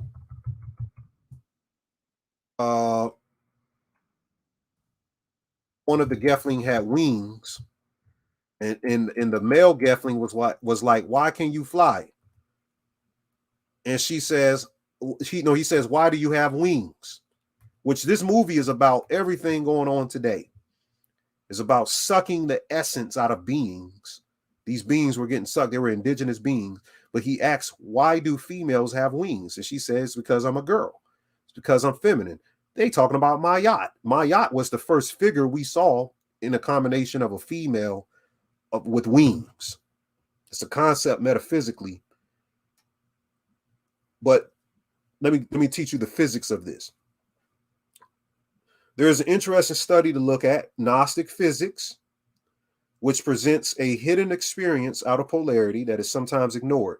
The study of the goddess monadic intelligences. The word monad means there is a place beyond time where all consciousness is sifted from. And literally, it's from one singularity. And that one singularity that's producing the waveforms of consciousness is called the monad. All right, you got that. So the study of the goddess is monadic intelligence. So it's from that singularity, or that dot, or that point is where the goddess energy comes from. And each contribute to what's called the Mayatian continuum. So there's different rifts in the rhythm, ebb and flow of energy. That's different goddesses in history, even going into the Christian text. The movie's called The Dark Crystal. The movie's called The Dark Crystal, if you didn't get it. There's different riffs in each of the different types of riffs in the formula, in the schematics of whatever formula they fit into, is what a different goddess is contributing to as the one goddess of all. So energies exist in clusters, or a bunching up of forces in the Mayatian continuum. And these energies are pockets of power inside of us in definite fields. At other points, it creates a node-like. So I'm going into the physics of it. So you're going to see, it's get a little wordy, but it creates a node-like effect where the intensity builds up spiritual forces so it can do exactly what's determined based upon how the intensity is measured. In the studies, it seems to be no break in the goddess realm's continuity. So this realm of the goddess, there's no break in it. There's nothing. See, the thing they fear is the return of Mayat, and we are in the aeon of Mayat. I can show you in the most satanic text, because a lot of people scared to go find the information. If it's information, I'm gonna find it. And they said, first of all, Satanists don't even worship Satan. That's the biggest hoax they pulled on civilization. Satanists worship Egyptian deities. They do not believe in no goat man under the ground. And that whatever you hear about baby sacrifices and all of that, that's a very other type thing connected to the archon tradition of the cosmic predators. There's just like you have predators here on the physical landscape of existence, there's cosmic predators in the higher primeval waters that seek to incarnate into a fleshly form, kind of like what they're trying to do with the ETs thing, but it's really cosmic predators. And the divine entities that's coming and forth out of these fleshly forms, they're trying to shut that down, and they're using the system of the Cabal, the Freemasons, the Jesuits, the Catholic Church, whatever, who are all the people a part of the cryptocracy, to limit the access to this Mayatian continuum, or limit the information by bogging you down with the same conceptualization of Christianized theories of these stories that's not going to help you get to another spiritual aptitude in what you understand. So we're growing with this. You said, dude, Rihanna got it tatted on her? Probably so. It don't mean nothing. A lot of these celebrities get Egyptian tattoos. It don't mean nothing. They don't know the science. They just get something on them to make them feel better. So at other points, this goddess energy, it creates a node-like effect. Okay, so there's no break in the goddess realm's continuity. There's no break in its bodies, for they are all connected like a tessellation of a beehive. So nowhere does the older atomism, that means how atoms form, in quantum physics, they have no decline in the intensifications of power in the centers of their intelligence. So the coordinates divisions can be measured as a pattern diffused within the total continuum that we dare designate by the terms the Mayatrix, which is matrix. It comes from the word Mayat, because its unique structure of energy can be compared to its masculine counterpart, which are just another node of intelligence that have definite color in something called quantum chromodynamics. We've been studying on Patreon how to utilize color to help you manifest reality. This is you, and these are all different quantum versions of yourself, just like in Quantum Mania. Every time you make a decision in life, it creates a daughter world where you made another opposite decision. And this is all connected to chakra research. All of that type stuff is connected to this. And these colors, the study or the physics of colors, come from something called quantum chromodynamics. And we can show you how you can visualize herbs in your meditation, in your affirmations of prayer in the morning. You can visualize these certain colors, and we can break you into the research of how they have amplified effects on the mind, which we trace this. We can show you how they affects the mind. So some colors, this is a encephalogram of how your mind is reacting when they're seeing certain colors in quantum chromodynamics. And some colors have bigger reactions than others. We went into definite science of this. And this don't got nothing to do with what they're doing in their agenda. This got something to do to help you defend yourself from whatever spells they're casting. So you start understanding these colors and protect yourself and boost the spiritual frequency around yourself so you can be prepared for what they got coming on down the line. You can protect your own house and not depend on somebody else to do it for you.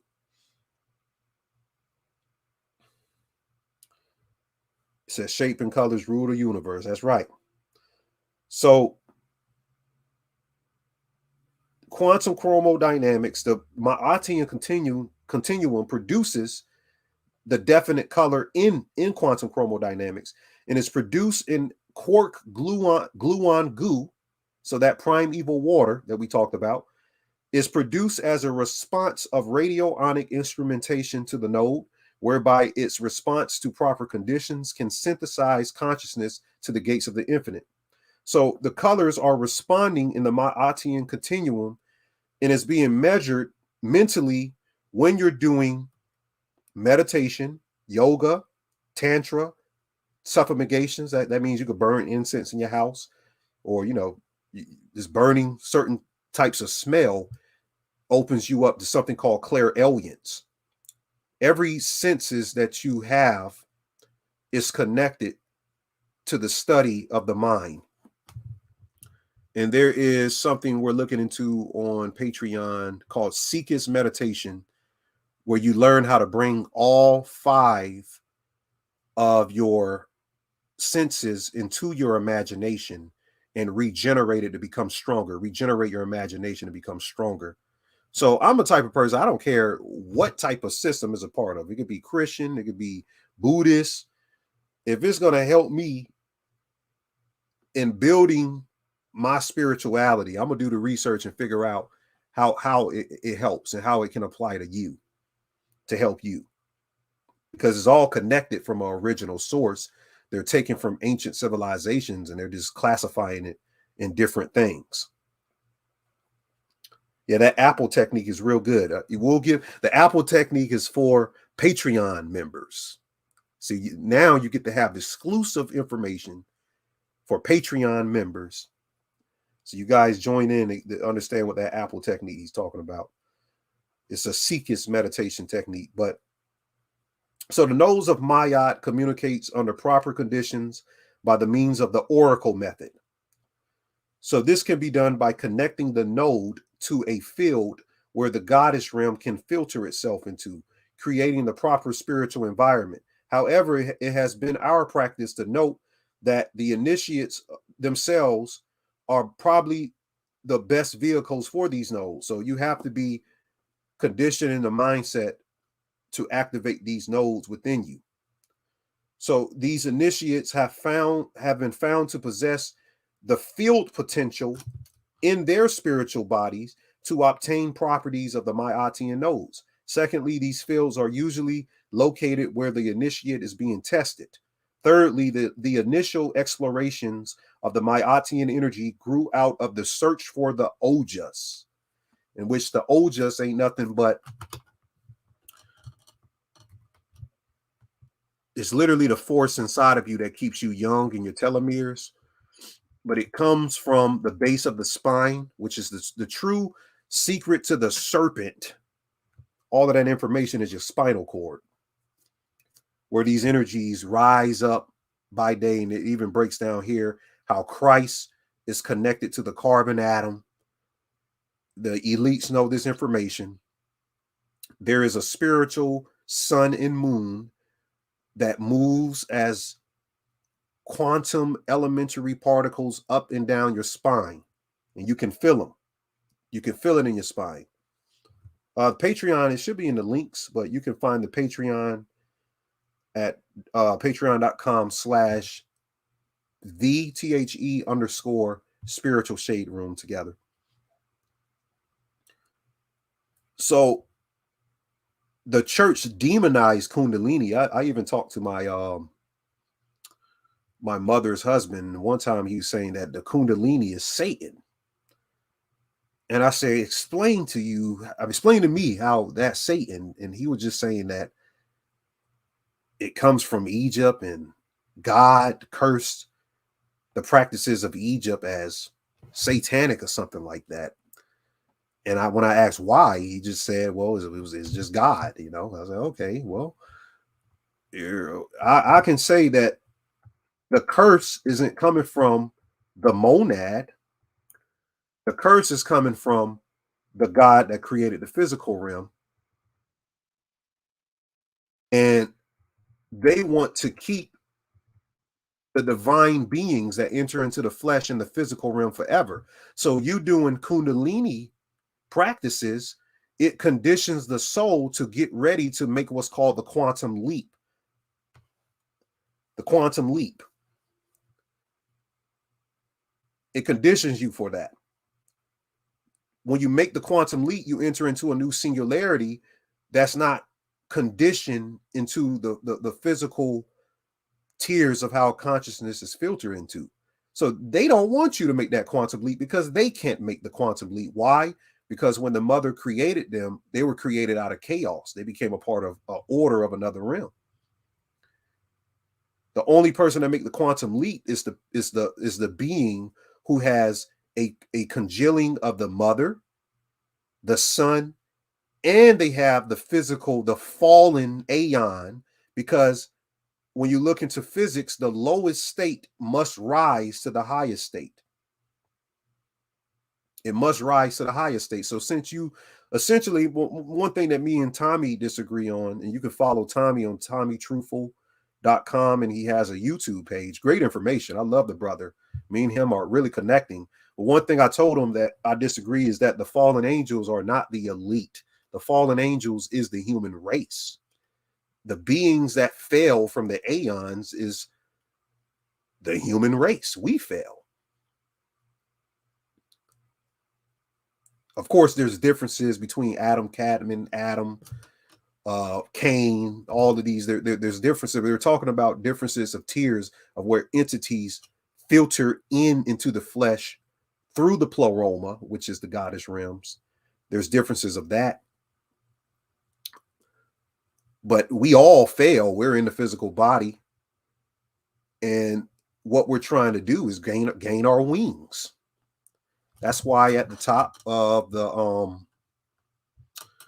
you look into the Kundalini or the Caduceus staff, you see the wings. This is talking about the Kundalini rising up. And when you really get it up there, which the serpents, this just represents electromagnetism. This represents feminine and masculine. And when you see the serpent, automatically go to Satan in a lot of religious minds. But it's talking about in your spine, if you can visualize a coiling in your imagination,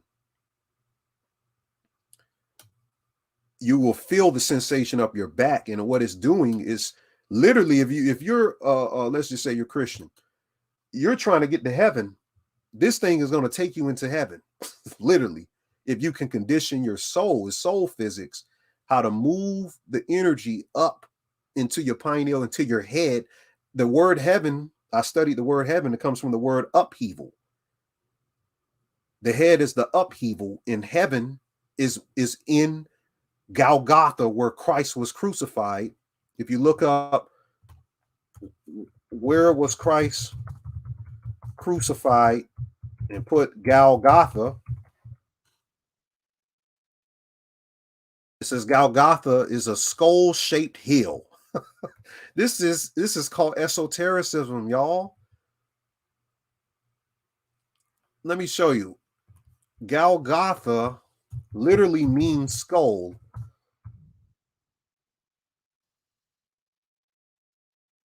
Let me type esoteric. Hold on.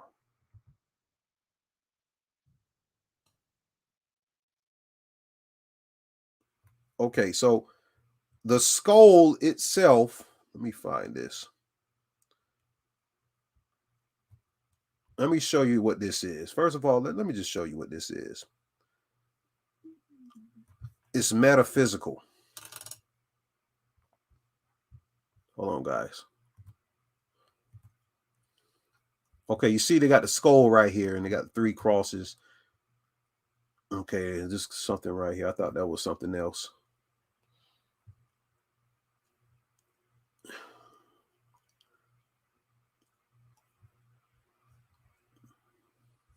Let me just put this one up here. Let me see. This looks like a little bit. Okay, so this is the skull of Golgotha.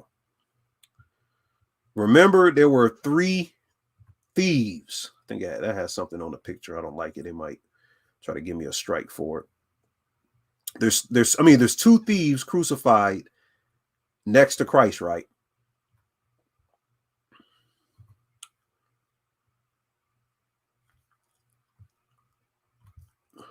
Let's just use this.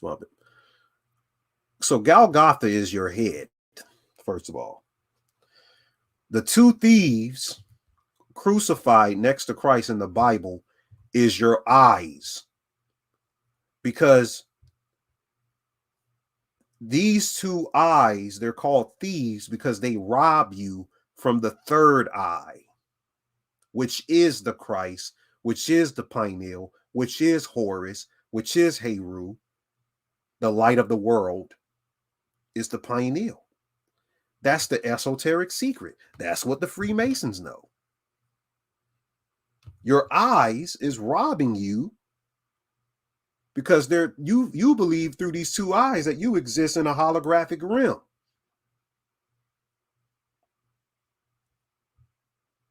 If you don't understand it or you don't agree, all right, we got to wrap this up, family.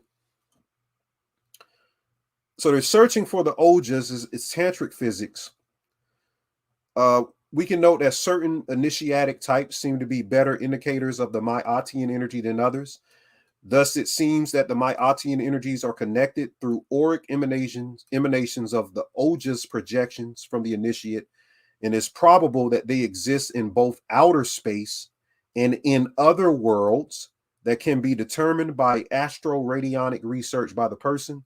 However, they exist in the most ideal state of mathematical hyperspace and can be inducted from there into a context of ritual operation, which the word ritual doesn't mean to sacrifice a baby. The word ritual, if you take a shower every day, that's a ritual. Taking a shower every day is a ritual. So it's saying if you do it enough times over and over, that you are going to break yourself through and get the Ma'atian continuum. So this is theological portal physics. Theological is different from theological. Theological is the study of gods. Theological is the study of goddesses. And the Nag Hammadi library translates it to the triacontad, the glorified mind of the monad broken down into 30 aeons, the tunnels of Set. And the Egyptians called these aeons the material vehicles to the Ka and the Ba. So the Christ is in us, and the Christ is to be repositioned through this conductor throughout the ages to recharge, to rebirth the essence of the lower substratum in us. And we are the vessels of the Christos, the children of God. To do this, to raise up the kinetic potential of awareness of the other minds outside of the ego. Once the 3rd dimension became the hologram simulation of the demiurge, there was holonomic layers built in the thought domains of consciousness to lock out certain souls from the spiritual realms of old. So you don't have to worry about it. Some of these people that's doing all of that satanic stuff, they can't get in anyway. They can't get over, can't make the quantum leap anyway. Okay, let's look into all right, let me open it up for questions. Let's open it up for questions. I'm going to drop the link in here, and I'll give you guys to hop on to ask questions. We'll keep it to a minimum of 15 minutes. I'm going to get on out of here. I got to get to work. But I hope the information was beneficial today. I hope it opened some people's eyes into some things. We're just having a soft opening. We had a lot of information today, though. Okay, guys, I just posted the StreamYard link. I'm pinning it to the top for you to enter for questions. Or you can comment through the chat and we'll bring it up. We'll have 15 minutes or anything anybody would like to share and add.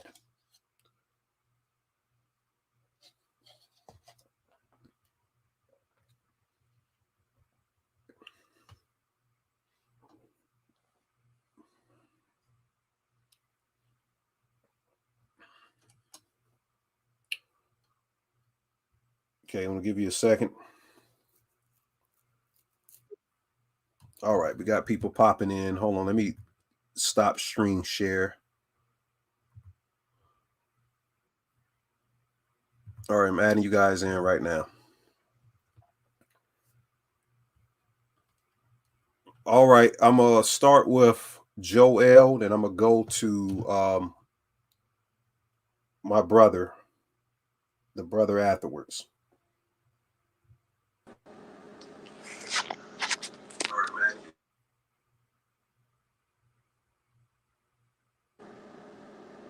All right, I'm gonna start with. Oh, you gotta pause the YouTube before you come on. We're gonna hear the echo. I'm sorry, that's Julian. That's Julian. We're going to Jupiter's Julian.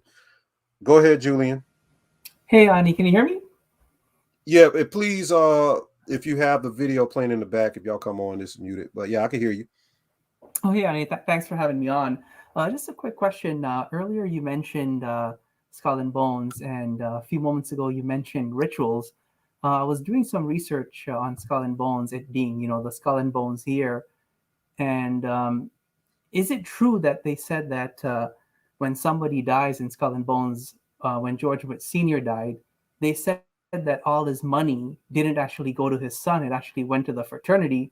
And two, they were saying that when you're initiated in to skull and bones, they actually make you lie in a coffin, and the elders of the upperclassmen of the fraternity, I don't know if it's true, but this is the information I came across, actually urinate on you. Yeah, I believe that's true.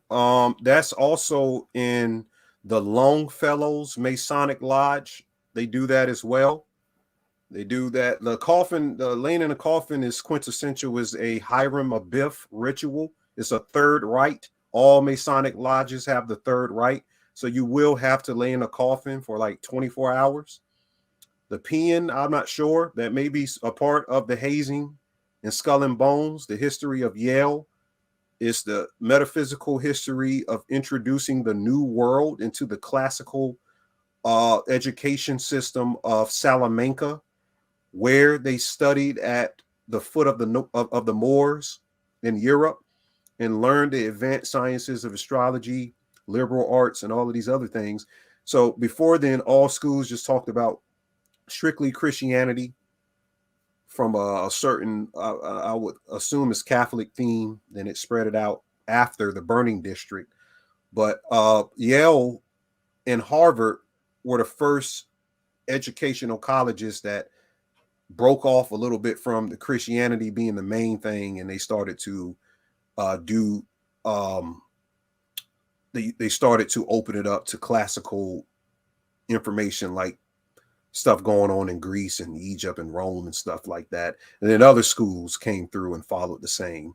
So that, and then they started to recruit the best minds from both universities. And the Skull and Bones, they were the infiltration of the Order of the Illuminati and the Jesuit to actually carry out the commands as authoritative figures in society, to make sure, because they say Harvard started Yale, but a bonesman hires Harvard people. So even though it started one university, Yale has leaped over Harvard because of the Skull and Bones.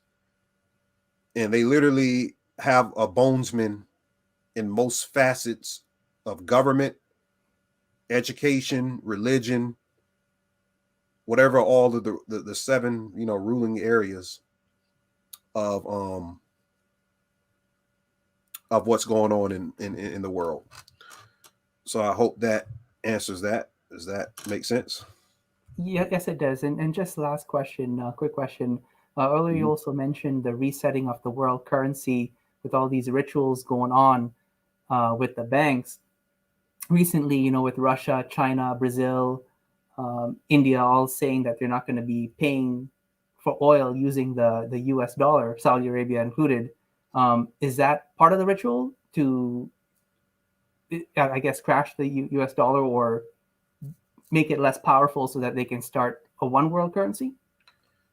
Yes, that's going to happen. The dollar is already done. There's nothing backing it.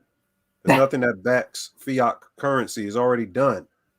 So the only thing that's holding it together is us buying groceries, continuing to do that. Okay. So they're about to move it forward. That's why the banks are collapsing. I meant to get into the metaphysics of the banks and how all of that relates to electromagnetism, currents. You can look into that. But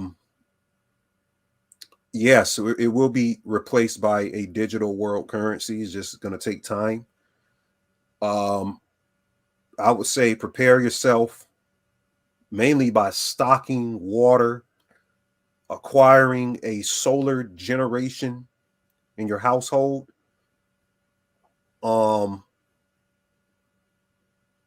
Pimica is, you got to look it up, but it is a type of Native American.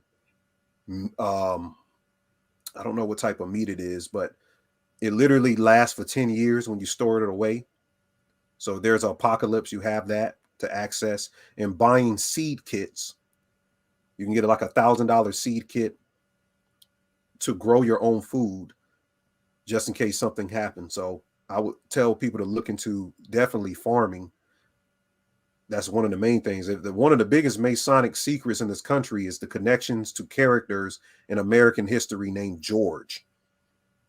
And the word George means to farm, just like how George Floyd was murdered, apparently. And George Washington, the first Freemason president. And George Soros running BlackRock that owns all the companies. George. This is George. I can go through George all day. But yeah, does that help? Yes, it does. But thank you so much. I appreciate it. No problem. Thank you for asking the question, Julian. You're welcome. All right, we got time for 2 more questions.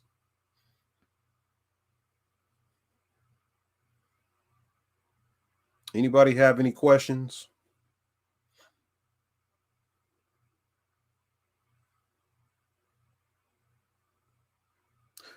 You said, what is the Patreon? The Patreon is www.patreon.com/THE_spiritual shade room. That's the Patreon. Okay, your mic isn't working. My bad, Joel. You might have to unmute yourself. You might have to click mute in the left corner. That might help. But Johnny says he has a question. He says, is that my real name? No, it's not my real name. You'll find my real name on my book cover, The Blueprint of Darkness. I don't really hide who I am. Everybody knows who I am.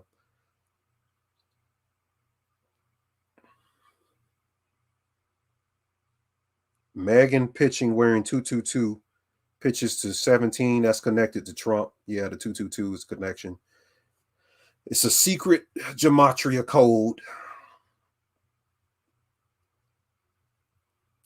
You said you mentioned her. You mentioned here in other videos about you being melanated. Uh-huh. What about it?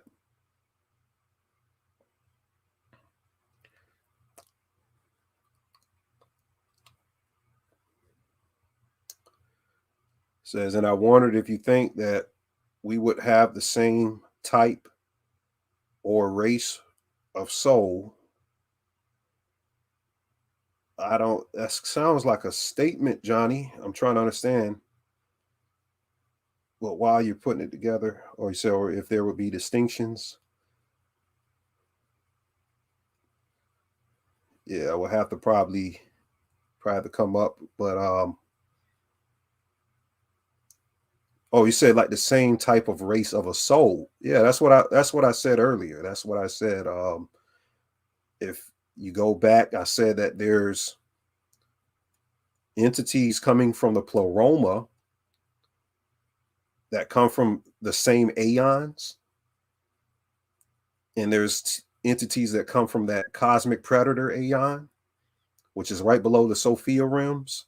So you got at the top, you got the Bythos. When you study, you got the Bythos, you got Barbello, you got I can go through all of that, Eliath, all of these different tiers of pleromas. And yes, we are from a theological realm. If the energy of the information resonates to you, the distraction with race is primed through the Jesuit order. They love black humiliation rituals and stuff like that, and they love controlling the minds of fail melanated people.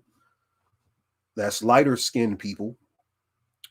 The superiority complex was created through the Jesuit order, which is laughable when you understand the physics of the soul. Is really laughable. So as much mind control as melanated people is under, is as much mind control everybody else is under. But you best believe that there is a conditioning working on us. They work harder on us because they want to expose a lot of secrets, especially in the Moorish information of Moors starting the first banks of the Knights of Templar out of Venice, and what is it called? Slipping my mind right now, but that video I was trying to play earlier is on the podcast. My family thinks I'm crazy. Go watch his latest video. My family thinks I'm crazy, and you'll get that connection to the Moors and the beginning of the banking system. They don't want you to know that it had everything to do with melanated people over there. I'll play the video on Patreon this week. So y'all come on Patreon. We'll have another video. I usually do 2 YouTube videos a month. I might do 3 this month. Said if you didn't have that fire in you, you wouldn't have lasted 5 minutes in the occult. Said, what are your opinions about the serpent seed, the children of Cain, the children of Satan walking amongst us? The tars and wheat mentioned in the Bible. The serpent seed to me is the same Christ seed, because the serpent ain't nothing to me. It ain't a literal serpent. I don't believe in reptilian people. I leave all of the goat man complex, all of that stuff in fairy tales. There is no goat man on the ground with a pitchfork harvesting souls. And the serpent, I mean, I don't believe I literally don't believe there's no lizard people. I literally don't believe that. I think there's people wearing masks. I guess that represents the shedding of skin. But if you want to talk about people that are sent here that are of a diabolical agenda, yes, archons, there's in the book, the Nag Hammadi Library, they call them counterfeit spirits from the Christo seed, where the archons sent their children down into the genetic clan data to literally distract the divine from knowing what they are and who they are. So I guess that would be the children of quote unquote Satan. I don't use that term in the way that other people use it, because I know the origins of Satan and evil, and it has nothing to do with that context matter. You can go into the Sumerian information with your boy Zechariah Stitch and all of that. It's falsified information. He was never a Sumerologist. He was writing for a certain group of people. And it's something called the Code of Edom that I can go into. You said, so will the spirituality you practice work for me being like white Viking genetics? Well, I mean, if you're into the information, it's not for me to, I would say that shouldn't be a question that comes from you, Johnny. I'm very much into the science of Nordic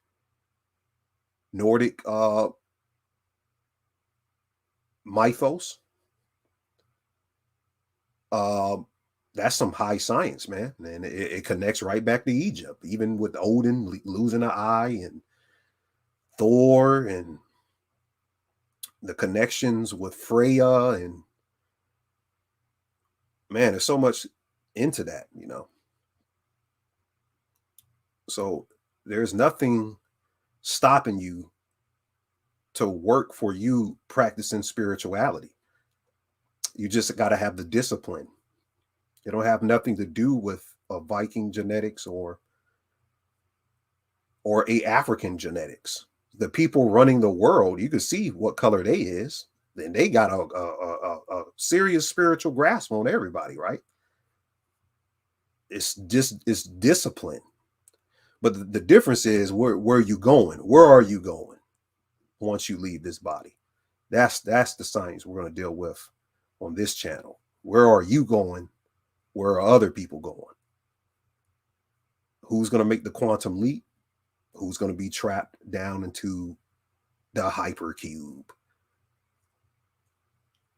You said, what is the Code of Edom? The Code of Edom was a group devised out of this one guy, Graham Hancock, and this other guy to suck everybody into the information to believe in the extraterrestrial theory in the ufological circles. But ufology is real, but you have to look at it spiritually, because the government has reverse engineered ships created through a metaphysics, that means a created storyline, just like you look at the Diaglock ships in Germany in the history of the Nazis and the virile power.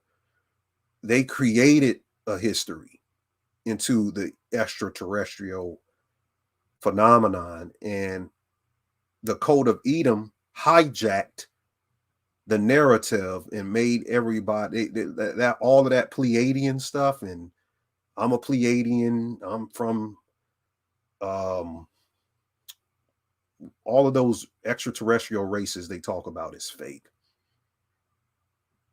They're literally fake. I'm just being honest. They just put some names together. They probably use gematria. And they just started to repeat the lie over and over. And that's the Code of Edom. The Edom. And I can get deeper into the Code of Edom, how they go way back in history. Their job is just like what the Archon's job is. They're here to hijack the narrative and change it to something else to cause confusion. So if you're going to look into the ET stuff, I'm not telling you not to look into it. I do lectures on a ufological channel, Generation Z, twice a month. I do high science into that with the brother Dave, who's starting his own company into ufology, the nuts and bolts and all of that type stuff. But you better understand it on a higher physics level and on a spiritual level if you're going to look into that, and don't get sucked into the Code of Edom, having you believe it's always aliens that did this to us. That's some bull crap. Yeah, the black elite, that's going to the Moorish information.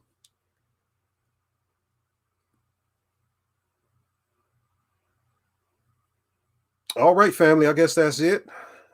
It was a pleasure doing this first video with you guys. We'll be back. I will make the announcement ahead of time, since I know how to schedule videos now through StreamYard. I'll give them that credit, and I'll figure out how to have sound on the next video so we can, hear what the hell is going on. So, Arimpoya, that's a word we use in our NAGAPATHU system on Patreon, meaning power. Power to you. Oshulu means the self. Power to the self. And Ashe to the ancestors, same as power. Peace and chaos. I'll see y'all next time. Have a good one.